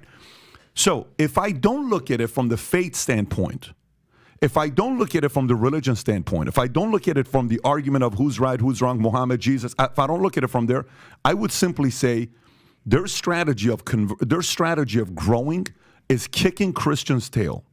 So then Christians can either sit there and complain about it, or they can do something about it. But Christians don't want to have that many kids.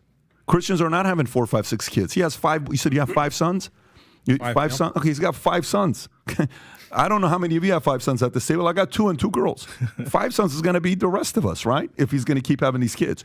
So what is your solution as a Christian? And I'm purely talking business right now. The business of religion is what I'm talking right now. According to the business of religion, they're going to win. And there's nothing Christians can do about it. By the business, you can sit and argue the faith all you want. They're getting their people and their kids baptized, because their job isn't recruiting Christians to become Muslims. They've only converted 20,000. That's not a lot. It's not a big number.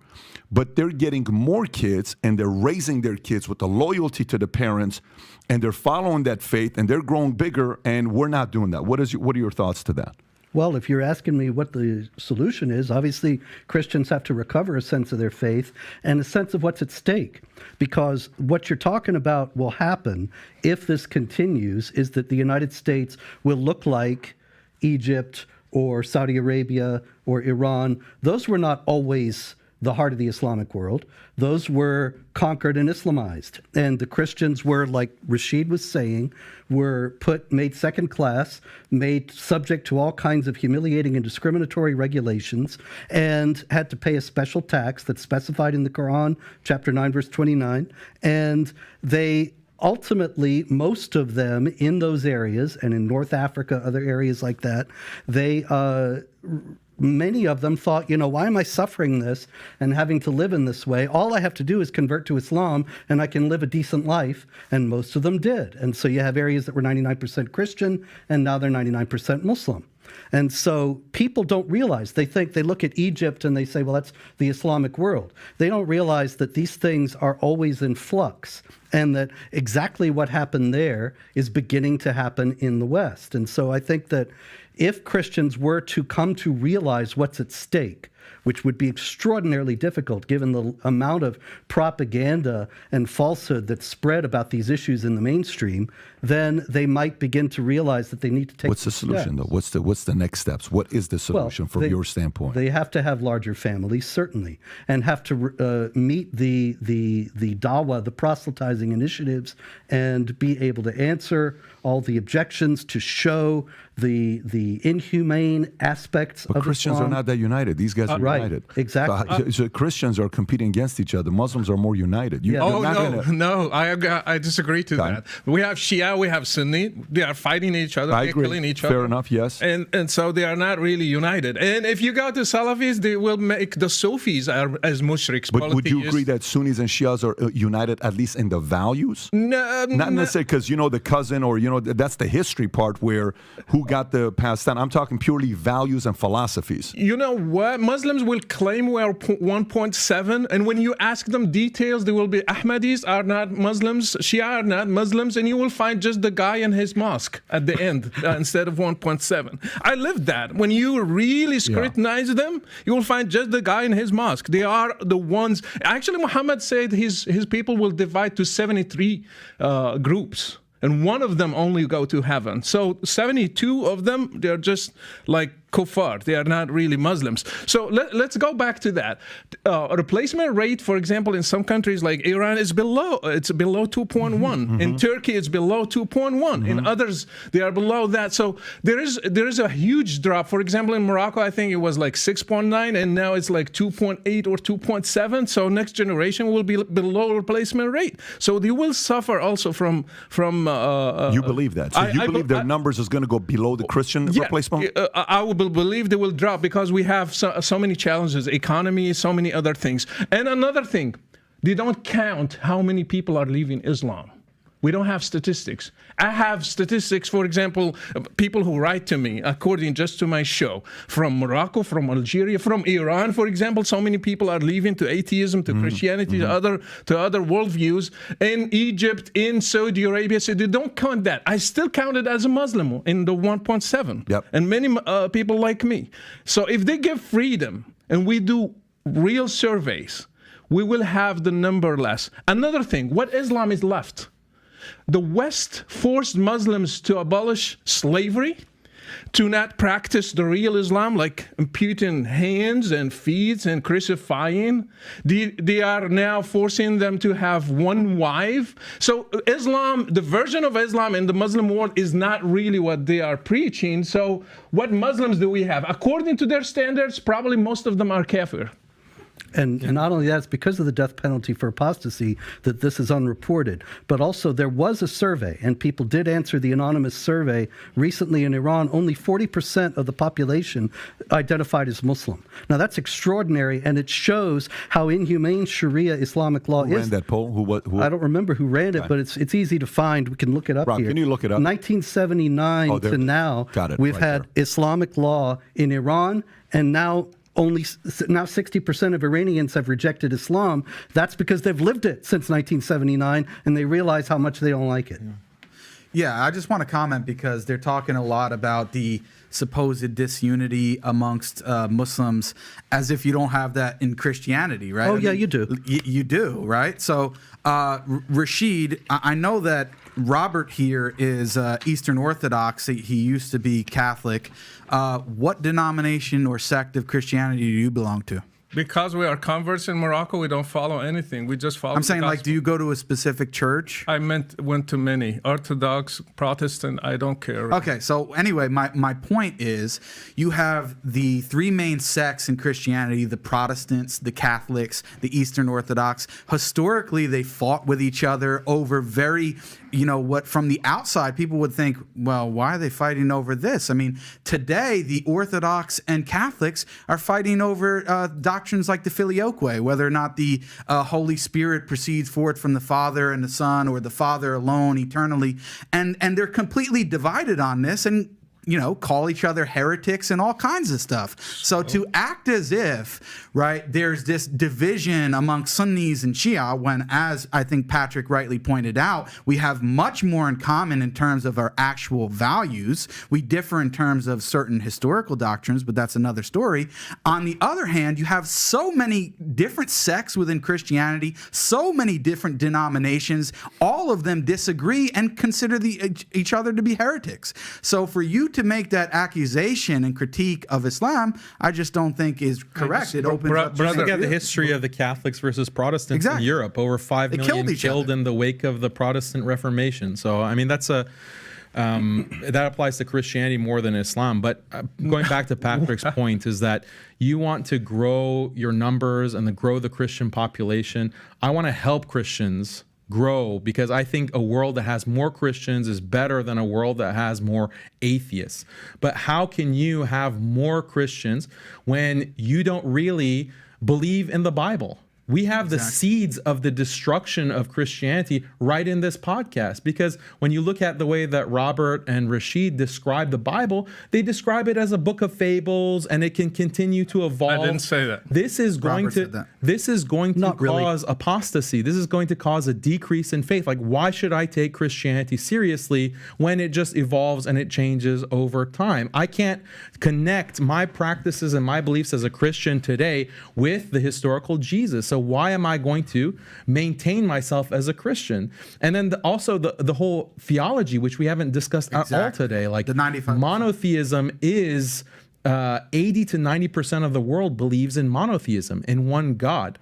And monotheism is a central, crucial, the most important part of Islam, the belief in one God without partners. He is not like anything. This is a very powerful belief that 80 to 90% of human beings profess in this day and age. And Islam represents that in its theology and emphasizes that in its theology. But if you have a Trinity, or you have a theology that is not really clear, is Jesus God? Is there a Godhead? Is there this other system? Do we go by the Catholics, or do we go by the Orthodox? Do we go by the Protestants? You don't have a consistent theology. Sunnis and Shias, they all agree on monotheism. God is one. He is not like anything. They agree on the Quran. Yeah, there can be some theological differences and nuances between different schools, but there's not the same kind of disparity or variance between Christian sects and this idea of the Trinity, which frankly no one can understand. Like, what does it mean to be three in one? Let me respond to that. Let me respond to that. My brother is mentioning divisions between Catholics and Protestants. If I go back, there are divisions among the followers, the disciples of Muhammad, the Sahaba themselves. They killed each other. You know that the wife of Muhammad went and killed the followers of Ali in Mawqi'at al-Jamal. Thousands died among the first disciples. This didn't happen between Peter and John, by the way. And so if you go to Islam, from the beginning, they fought each other, and they had divisions from the beginning. You know that, for example, the fight over the Quran was created or eternal. They fought over that. And actually, one time they had the whole caliphate going one way, the other time they killed people who believed that. So you're trying just to give a fake picture. There are divisions, there are killings among Muslims all through history, from the beginning, from the start, which didn't happen within Christianity, by the way. And Peter and James. Oh, they didn't kill each other. They didn't kill each other. Because they didn't have political authority. Okay. Oh, wow. Were they fighting each other? Yes or no? Who killed Ottoman, for example? Who killed Paul and Peter and James? Were they at war? Were they fighting? They were not fighting, okay? They weren't? Fight is to take an army against another one. Aisha took an army and killed people. If you don't have an army, you don't have political power. You completely destroys the point. You lost your argument. You're trying to make a false analogy here. You lost your argument. This is not an analogy. You're not going to win over any Christians by constructing these straw man arguments that completely misrepresent what I was saying. I would say this, but if I may, and I want to hear your thought. Just a quick rebuttal here. My point earlier is I don't think they're trying to convert. Because I think, hear me out. Oh, sure they are. I'm sure they are. I'm sure they are, but I don't think that's where they rely on. The earlier point I made, their strategy on outgrowing Christians is to internally raise kids from the beginning rather than converting. Oh, yeah. That's the way they're going to be, able to do what they want to do. So if you want to respond, go right ahead. Well, they are obviously converting Christians because Jake is here. But the fact is 20,000. Islam is not really that attractive a message. And so there aren't many people who are converts. Most of the people, like you're saying, the reason why it's growing is because of polygamy and because the women have many, many more children than women in the West do. But in any case, the points that I was making, you're completely misrepresenting and running with your misunderstanding and claiming I said things I never said. The point that I was making was that the Old Testament and the New Testament, as I said before, are records of an evolving understanding among the people of God. And that because of that evolving understanding, they came to realize that these things had no applicability for all people for all time. The idea that the Old Testament is not applicable for Christians is in the New Testament itself. That's actually a large preoccupation of the New Testament, that they are free, the Christians are free from the law. And so you bring up these Old Testament examples, the big difficulty you have is that nobody in the Christian world is thinking this is marching orders for today, whereas people read the Quran, unfortunately, they do think that when it says kill them wherever you find them, when you meet the unbelievers, strike the neck, and so on, they do believe that these things are marching orders for today because the Quran does not have these different stages of development. But this doesn't mean in Christianity that just anything goes. In Catholicism and Orthodoxy, you have the apostolic succession and the authority of the bishops who can authoritatively interpret the scriptures and set the doctrines. And those doctrines have been consistent from the beginning. It's not as if it's some free-for-all. Patrick, excuse me, you're interrupting once again, and I never interrupted you. No, I'm asking a permission. Just a second. Okay. In Protestantism, you also have the at least ostensibly, a fidelity to the scriptures, so that you can't just say anything goes and we're going to become LGBTQ now legitimately. Now, there are people who are doing this, and they are mostly in the Protestant purview because they don't have this authority that establishes various understandings of whether homosexuality is sinful or not, and so on, and so they can reinterpret these things, and that is a big problem. Nobody is interested in hiding any problems, but when you set up these straw man arguments and say, oh, Spencer said the Bible's fables and anything goes, you're just lying. I never said that. Okay. Oh, you did? I have a comment about statistics. Pew Research Center say Islam gains about as many converts as it loses in the U.S. So 0 at the end. So even the 20,000, you can just cancel them. Another thing, Elias Bayunis, he said that 75% of new Muslim converts, they leave Islam after that. So not many, 75% is a huge number. They go back because they find, usually they are fascinated with Middle Eastern, non-white religion. And yeah, it's fascinating. Our brother is wearing even the Moroccan jalaba. He likes it. You like it, right? Yeah, it's not Muslim, by the way, it's Berber. So you just think, because they're fascinated with these things and they think that's Islam, when they start digging in, oh, I didn't agree to killing apostates. I didn't know that Muhammad ordered that. Well, what about Andrew Tate? Andrew Tate specifically cited that Muslims stand for their principles. That's why he converted, right? Andrew Tate. I'm glad he converted to Islam, so take him. I want to say something about Muslims converting to Islam. Then you find out little by little things that you didn't agree at the beginning. Every product comes with a warranty, except Islam doesn't come with a warranty. If you don't like it, your head is going to go.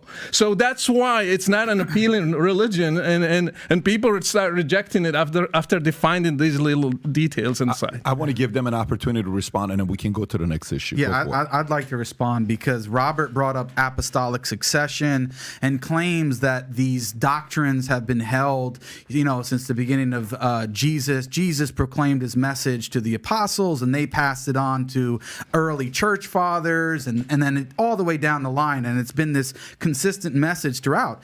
But on very core doctrines, which Daniel and I would actually like to spend more time on what he called the 95%, which is actually monotheism. Unfortunately, we believe that Christians, Trinitarian Christians, are representing a veiled form of polytheism. And you claim that this was the consistent message over time. Well, let's see what Justin Martyr, your own saint, says. And he's in the beginning of the 2nd century. He was born in the year 100. In his famous dialogue with Trypho, chapter 56, he says this. Let's see if his theology is the same as yours, Robert. I shall attempt to persuade you, since you have understood the scriptures of the truth of what I say, that there is, and that there is said to be, another God and Lord, subject to the maker of all things, who is also called an angel, because he announces to men whatsoever the maker of all things, above whom there is no other God, wishes to announce them. So Justin Martyr says that Jesus is a second God, is another God, separate and distinct, and he is a lesser divinity. Now, John Baer, who I'm sure you would know is a famous Eastern Orthodox authority today, he comments on this passage, and he says this: as it is not God himself who thus appeared and spoke with man, the word of God who did all of these things, for Justin, quote, another God and Lord besides the maker of all, who is also called his angel, as he brings messages from the maker of all, above whom there is no other God. Then he says about this passage, the divinity of Jesus Christ, another God, is no longer that of the Father himself, but subordinate to it a lesser divinity. Now, that's just one example. Justin Martyr, who you would consider a saint, you may even pray to, as the Eastern Orthodox pray to dead saints, but the reality is that your theology, according to you, on the Trinity is actually more correct than the person that you're praying to. And I can go through a whole more list on key doctrines, like the doctrine of the incarnation, the atonement, and the Trinity itself, that the early church authorities like Justin Martyr, Irenaeus, Tertullian, and on up until the 4th century never preached the doctrine of the Trinity, sir. So when you make the claim that your message has been consistent without, what we see in the very beginnings on the fundamental point of who God is, you did not have the same doctrine. It took to get to the 4th century, and that's why Christianity, because at its very beginning was very comfortable with development. Oh, who is God? Is a man God? Is he God and man at the same time? So if you can have those sorts of developments, of course you can have developments about how laws are applied and whether or not we should be celebrating LGBTQ and all of that. That's your history, sir. Not at all. Actually, no. The difference is that when it comes to LGBTQ, it's very clear that homosexuality is immoral, and that this is the consistent teaching of all the Christian groups up until quite recently. And so the ones that have changed that have departed from the faith. And you cannot have a development that contradicts what went before. The developments happen harmoniously. At the beginning of the church, there was a great deal of difficulty in understanding exactly how it was that God had become man. And so you have people trying to formulate it. And Justin Martyr tries to formulate it, and he does so erroneously. You have some assumption, probably coming from Islam, that the saints are infallible, and actually that's not the case. And so you want to quote me fathers of the church from before Nicaea all you want. The fact is that the Trinity was formulated at the Council of Nicaea in 325, and there isn't anything that was taught by the authorities in the church. Justin Martyr was a great saint, but he was not one who was formulating the doctrine and charged with the responsibility to give us what the teaching of the Christian faith is. The Ecumenical Council had that authority, and they formulated it in this way. Now, does this mean that Justin Martyr is a heretic? No, because he comes before that. This is wrong? No, because he was wrong. Yeah, absolutely. So when he said he's another God, he was wrong. There's only one God. Right. We are actually monotheists. I know that Islam teaches that everybody else is a polytheist. I think you are. Well, we're not.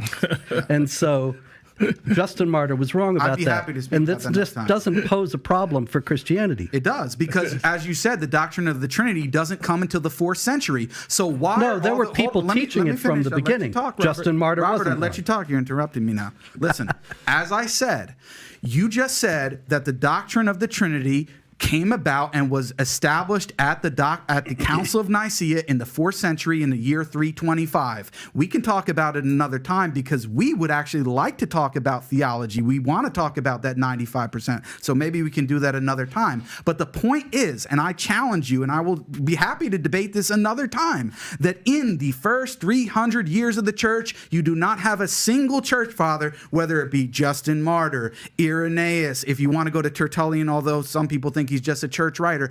Down through the line up until the 4th century, they did not teach the doctrine of the Trinity, and I will defend that position anytime, any place. Okay, because sure, there were plenty of church fathers Give me one. who taught the Trinity. Ignatius of Antioch.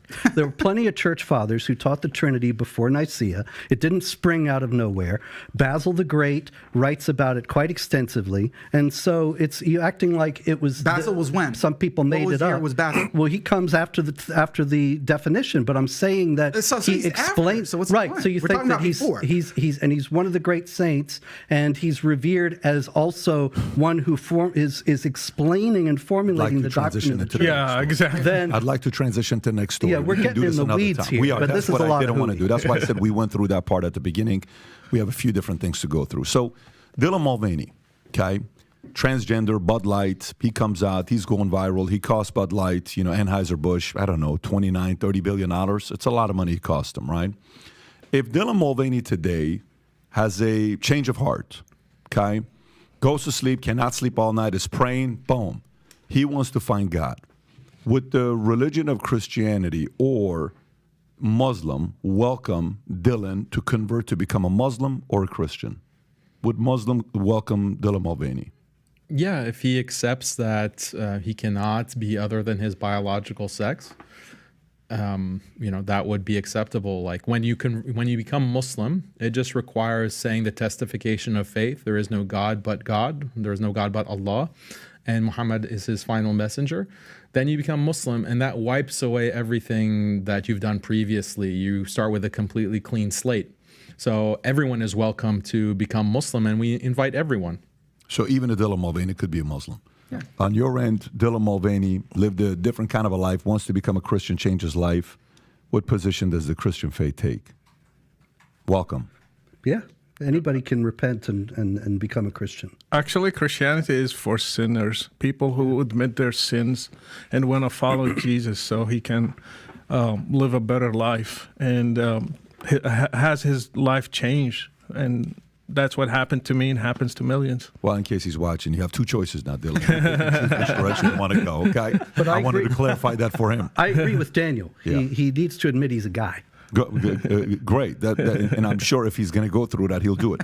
Next question for you. Enemy. Who is the enemy of Christians and who is the enemy of Muslims? Who is the enemy of Christian faith? Well, the classic answer is by St. Paul that we're not fighting against earthly powers, but against spiritual powers. And ultimately, there's a spiritual aspect to everything that an individual experiences in his life. Most of the time, they're not aware of it. But there are evil forces that try to lead people to do evil acts. Yeah, the enemy is anyone who threatens freedom, our freedom of speech, freedom of religion, and anyone who is trying to kill the ones who are different than his religion or his thinking or his way of thinking.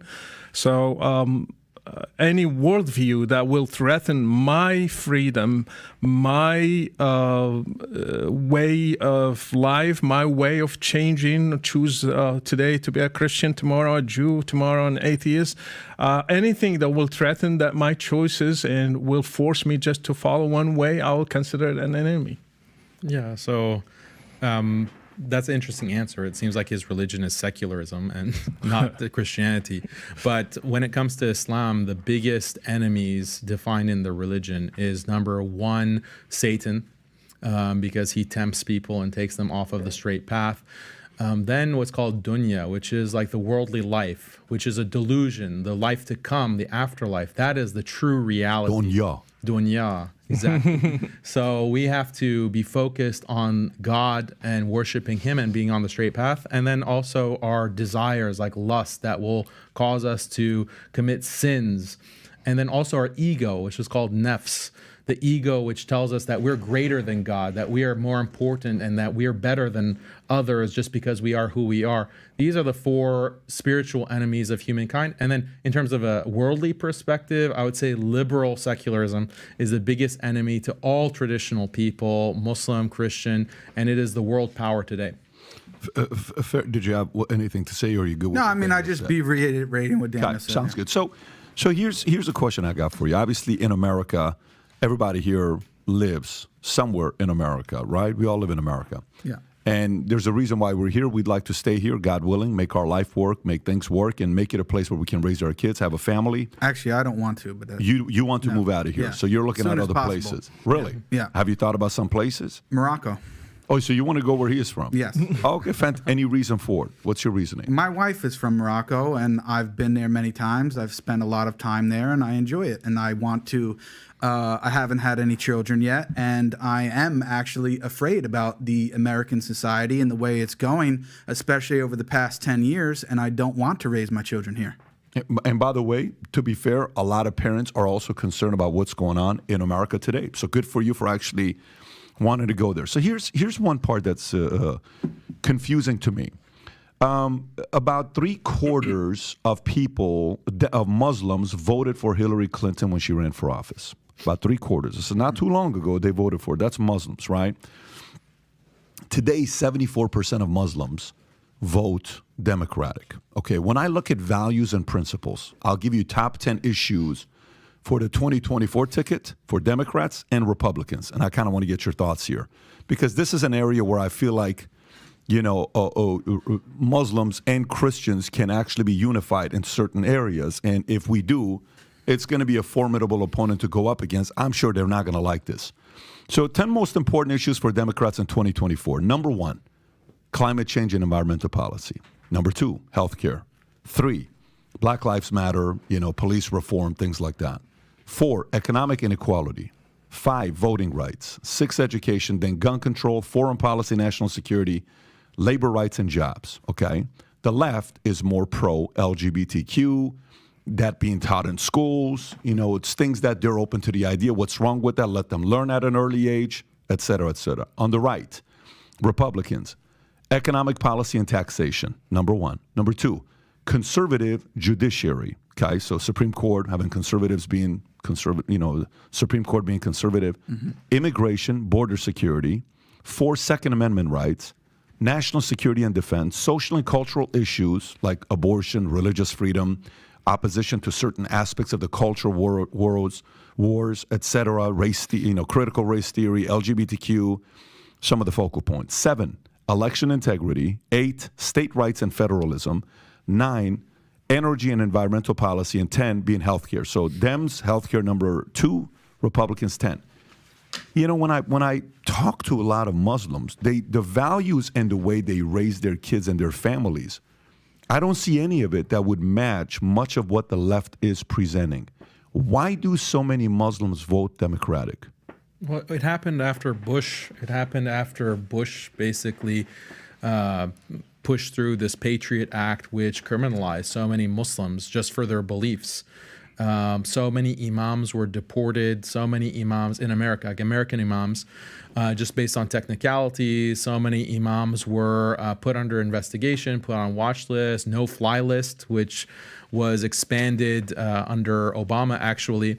And so that kind of attack on the Muslim community by the Republicans really traumatized a lot of the Muslim community. And I, for many years, have been telling Muslims that, look, we shouldn't just reflexively align with the progressive left because their tolerance and their acceptance of Muslims is only skin deep. When you actually look at the policies and the foreign policy of the Democrats, like Hillary of all people, like Obama, they also have some very anti-Muslim policies, both domestically and internationally. And we have to look beyond the niceties, like Joe Biden will come on and say, Inshallah, or Ramadan Mubarak, and maybe a Republican won't do that. So just because he gives you that nicety, you're going to bow to that political party. That makes no sense. We should not align with one particular party. We should maintain our independence, and others should cater to the Muslim community as a voting bloc, as opposed to us giving our allegiance to one side reflexively in the way that has been done in the past 10, 15 years. Got it. What would you say, Jake? No, I would just reiterate the same thing so we can give them a chance. Robert, what are your thoughts on this one here? Because to me, I look at the history and I have the conversations, and I'm always, surprised on what value from the left. I know there's a part of it's like, well, the right is more pro-Israel than the left is. Sometimes, the right is too much defensive of that, and the left is a little bit more open to the idea. But what would you say? Well, Israel does have something to do with it. And it is also a lot, actually, what Daniel said, some of it was actually true, that the policies of the Bush administration and some of the things that still linger were so incredibly wrongheaded, and Muslims were quite resentful, in some cases with immense justification. At the same time also, and I think this is the heart of the matter, the left is sold out to the idea of racism and is obsessed with the idea of racism. Islamic groups in the United States, particularly after 9/11, but before that also, like the Council on American Islamic Relations, Muslim Public Affairs Council, and others, they very skillfully have portrayed any criticism of Islam, even opposition to jihad violence and Sharia oppression of women and others, as racism and bigotry. And, you know, Daniel actually has said in some of his debates that you criticize the left's agenda and you get put on hate lists and deplatformed. Well, that's actually happened to me because I spoke the truth about Islam, and the left does not want that out. They are completely sold out to the idea that that Muslims are all of one race, and that they're non-white, and that consequently any opposition to Islam is just racism and white supremacy, and that consequently they have to stifle all criticism of Islam and all opposition to jihad and defame and destroy those who speak that criticism. And so the Islamic groups love that because Sharia actually criminalizes criticism of Islam and it carries the death penalty. But your so work they is work racist, into though. Your work is racist. That's a lot of hooey. Your site calls for investigation of me, like his site. He is called to investigate me. Yeah. Well, yeah. you do. Do you read your own do site? call for the death penalty for apostasy and so on. He has 4 articles on his site dedicated just to me that I need to be investigated because I don't agree with LGBT. May I respond? On his site. The thing about Robert Spencer, and I'm glad that he brought up this issue of racism, he is a racist. Like his site, anytime a Muslim anywhere or any Middle Easterner, doesn't have to be a jihadi or doesn't have to be a Muslim even, commits a crime, he puts it on his site and says, oh, jihadi, Islamic terror. And he creates this fear-mongering against immigrants. And imagine if you had a site dedicated to whenever a Jewish person committed a crime, you say, oh, Judaic violence, and you called your site Jew Watch. Or anytime a black person committed a crime, say, oh, Black Watch, this is black terror, this is black crime. That's what he does to Muslims, and he's had a long career of this. He was involved in the same counterterrorism work with the Republicans that he's now decrying and saying, oh, yeah, I disagree with that. You were a part of that effort. You were a part of those administrations. Daniel, you're lying. Them. You're lying again. I did advise the FBI when I was invited. I advised the FBI and military groups, CIA a couple times. Absolutely, yes. Yeah. And that was mid-level people who invited me who were trying to change the point of view of the higher-ups. And that's why I got in. Yeah, that's not like constitute me as terrorists. And I wrote... I have the CIA. No, you're lying. These 3-letter agencies Daniel, on me because of the kinds of work... You're defaming me and you're lying, and I need to have Am I not a mentioned chance on to your respond. site? Yeah, there are 4 articles there. How many articles are at Jihad Watch? About 80,000, going back 20 years. Muslims like there are 4 that mention you, and 3 of them I didn't write. So I'm not entirely versed on everything they say. Mainstream Muslim speakers like me, and you depict them as terrorists, you are not as mainstream. hate mongers who need to be investigated. You are a hate monger, and you approve. Did you not approve of the Taliban? I approve of many Muslim governments. Do you approve of the Taliban? Yes or no? You always do approve of the Islamic Emirates of Afghanistan. Okay, great. Yes, I do. So I track jihad. Do you approve of excuse me. Do you approve of the Russian Orthodox Church invading Ukraine? No. No, you don't? So you denounce the Russian Orthodox? Yeah, sure. Okay, your own church, great. The hierarchy. That's not my church. It's par for You're not Orthodox. Robert. I am Orthodox. You have you have no understanding of Christianity. You've denounced the Bible. I am Greek Orthodox. Jesus. Okay, no, I guess it's you're fine. lying again. You set up these straw man. But the point is that he's racist. He's been cited by terrorists. Anders Breivik, who killed about 100 people in Norway, cited Robert Spencer. He said, read everything from Robert Spencer about Islam. Am I going to have he gets a chance endorsed to reply from terrorists. He keeps multiplying these things. things, and so you have to allow for some time.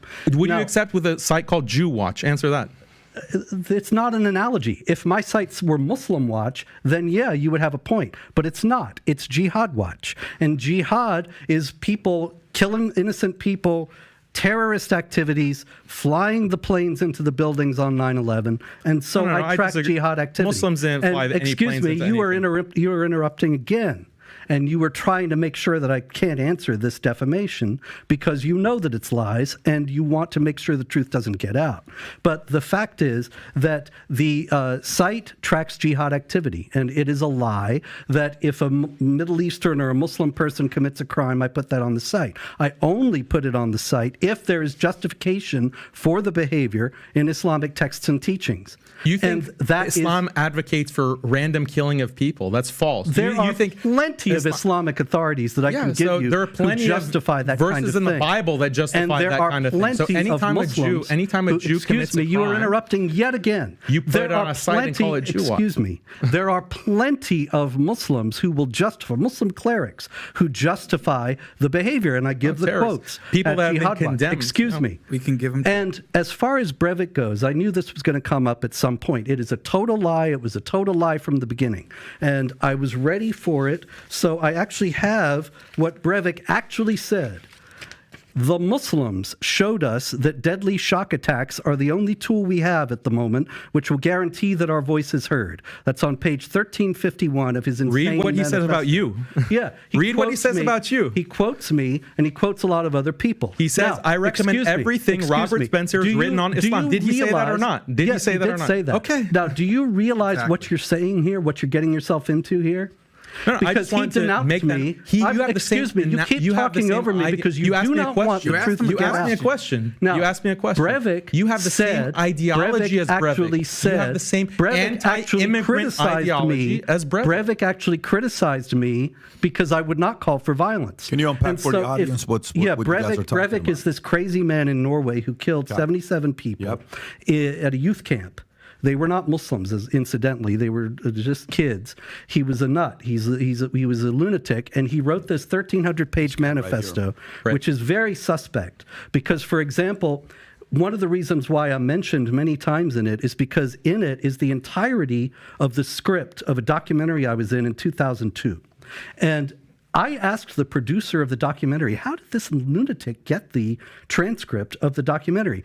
And he said, I don't know. Not only was it never published, but it was never even made. We never made a transcript. And this guy who speaks broken English in half of his manifesto is suddenly perfectly transcribing over 100-page documentary in which I'm mentioned multiple times and speak multiple times. It's very suspect. And we don't know if it was who was behind it, who was with him. I'm suggesting his manifesto was, yeah. You don't think he Obviously, the killing was real, but I think he might have written part of it, but he certainly had help. He didn't write Now, anyway, the thing is that he said that the Muslims inspired him to do violence. He says that very clearly. I just gave you the quote. If being quoted by a bad person makes one evil, then the Quran is quoted all the time. My position. The Quran You're is quoted, strawmanning my position. The Quran is quoted all the time by terrorists.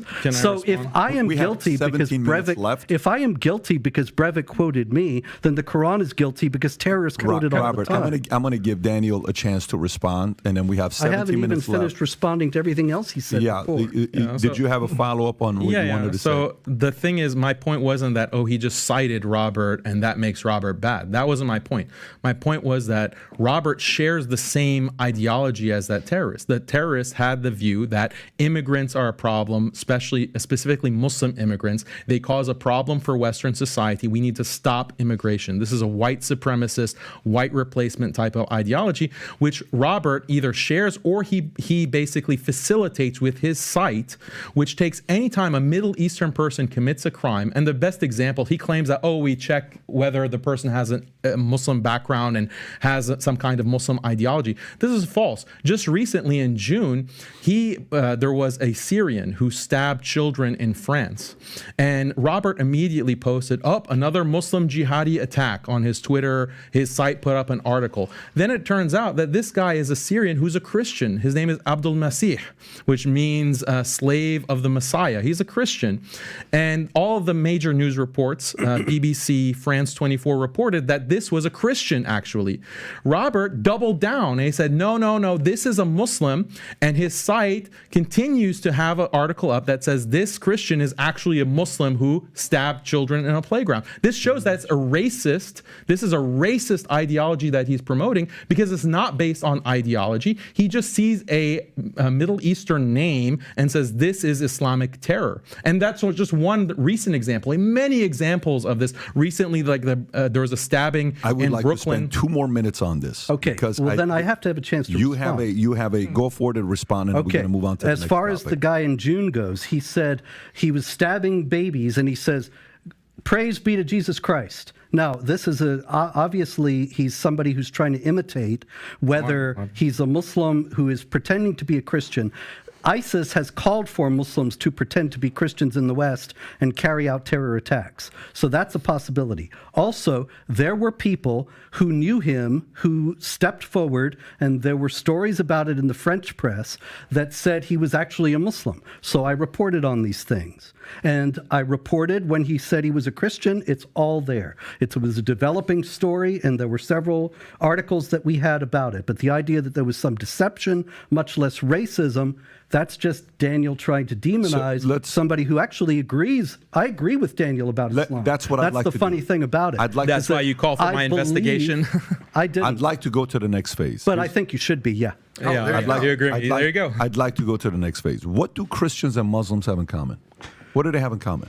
Well, they would disagree, but monotheism is certainly one thing. Definitely not. And there is in Islam the appropriation of the biblical prophets, such that it's kind of invasion of the body snatchers Christianity. I mentioned the movie before. They take your personality and give you a different one. And so you have Abraham, you have Moses, you have Jesus in the Quran, but they're completely different figures from what they are in the Bible. Robert, what do Christians, Muslims, and Jews have in common in America? What values and principles do Muslims, Christians, and Jews have in common in America? Yeah, there's a general, probably in some aspects of sexual morality, with the exception of polygamy and sex slavery of infidel women and some other things like that, wife beating. But otherwise, you have the idea of the value of marriage. That's something certainly that they have in common. What would you say? What do Christian, Jews, and Muslims have in common? Values and principles in America. Yeah, we have shared values with actual traditional Christians. When it comes to Reform Christians, they're basically like Reza Aslan, Christian versions of Reza Aslan. Can you even call them Christians? With traditional Christians that actually care about the Bible and just don't call it a book of fables, we have values in marriage, preserving marriage, preserving chastity, modesty, opposing sexual immorality, preserving gender. The concept of gender is so important. That's a shared value with traditional Christians and traditional Muslims. The importance of the family, respecting parents, respecting, raising children the right way, raising children to respect these values of morality, communities coming together. These are all shared values. They're traditional values. Do you think... Belief in God and caring about God. Do you think society or again, rip this apart as much as you want. Brother Rashid, what I'm about to say here right now, you can come in and fully disagree with what I'm saying. Do you think there is how we always talk about who are the people of power, like the real people of power? I'm not talking about millionaires and billionaires or presidents. I'm talking people that are really the people of power, right? Mm-hmm. Do you think they would like to keep Christians, Muslims, and Jews, specifically Christians and Muslims, divided, pinned against each other, with the fears of them potentially being united? Or no, that's a religious division, that there will never be a element of a unification amongst Christians and Muslims against a common enemy?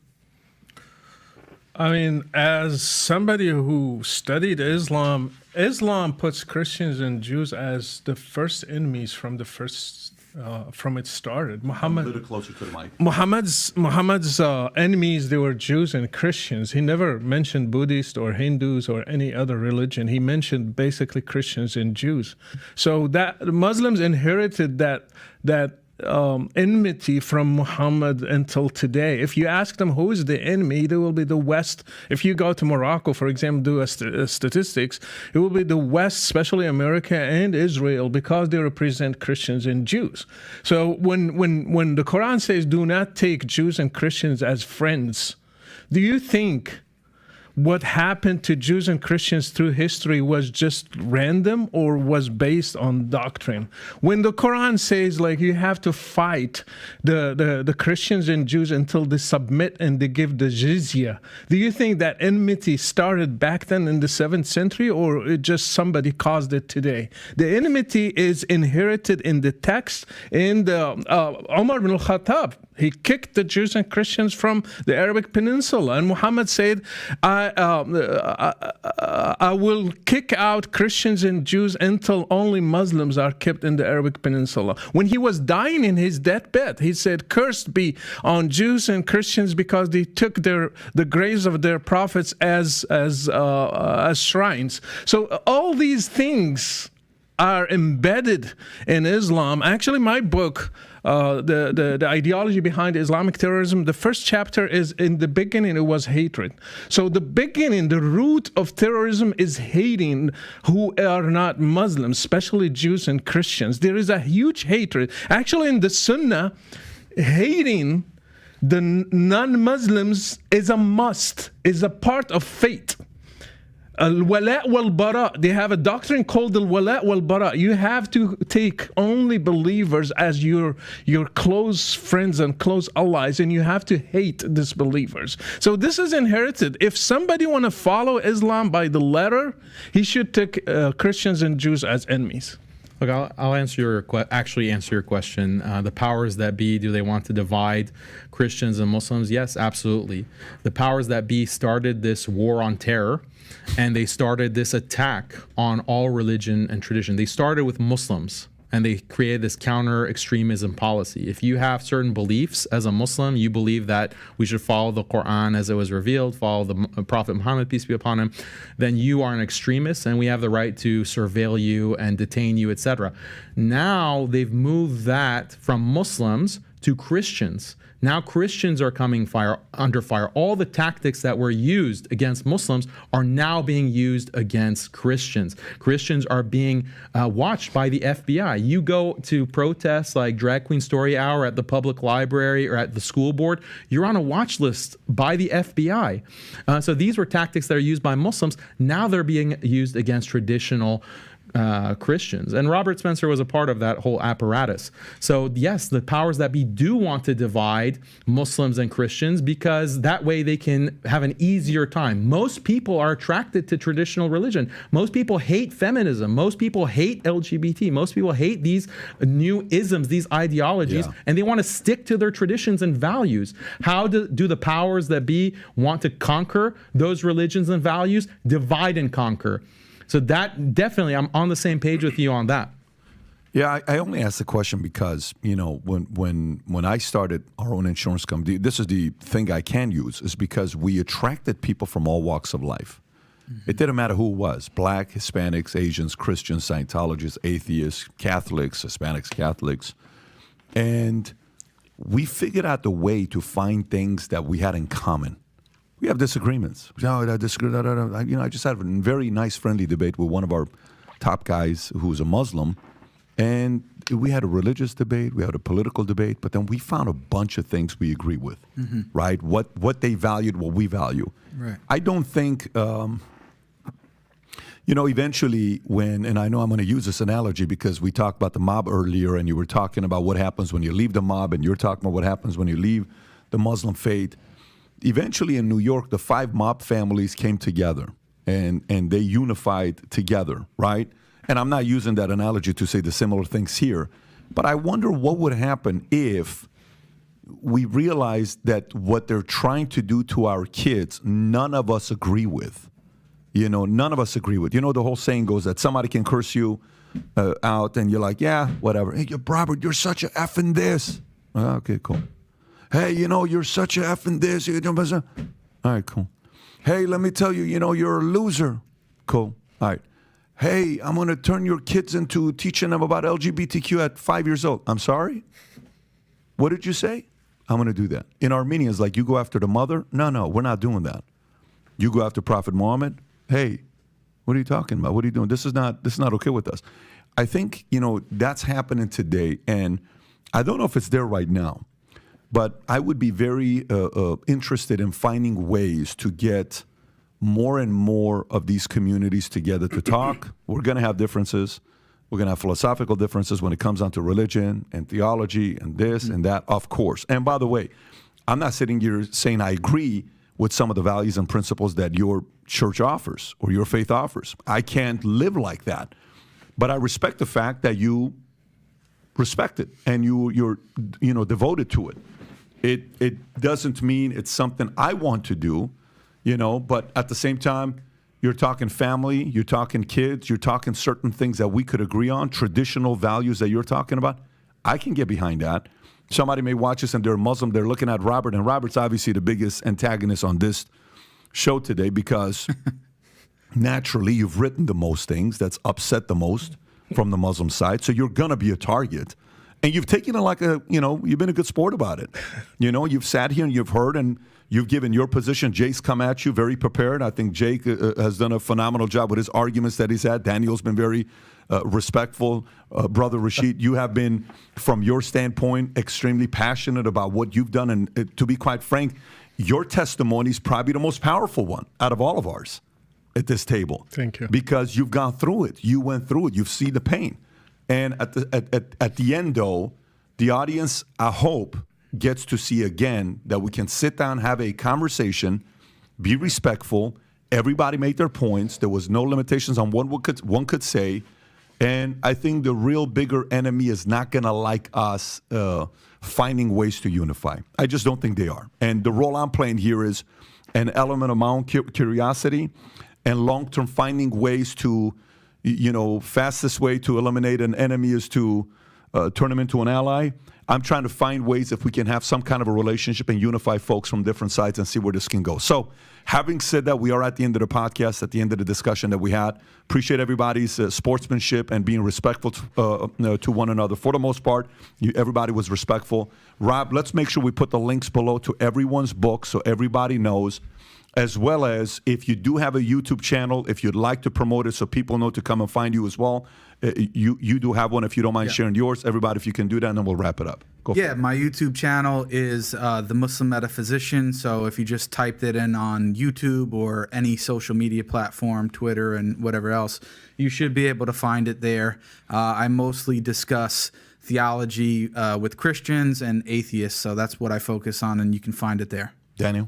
Yeah, I have the Muslim Skeptic channel and also MuslimSkeptic.com, where we really debate a lot of these issues that are brought up. We didn't get a chance to get into detail on some of these issues like minor marriage, quote unquote, wife beating, etc.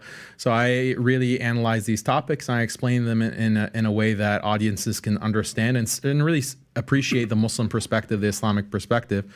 And I appreciate you, Patrick, for doing this and having this kind of conversation. I think it's really valuable, and I appreciate you for that. I'd like to add that too, because I didn't get a chance to say that. I think that you've been very fair, and we appreciate that. Also, one more plug that I can make, for Muhammad Hijab.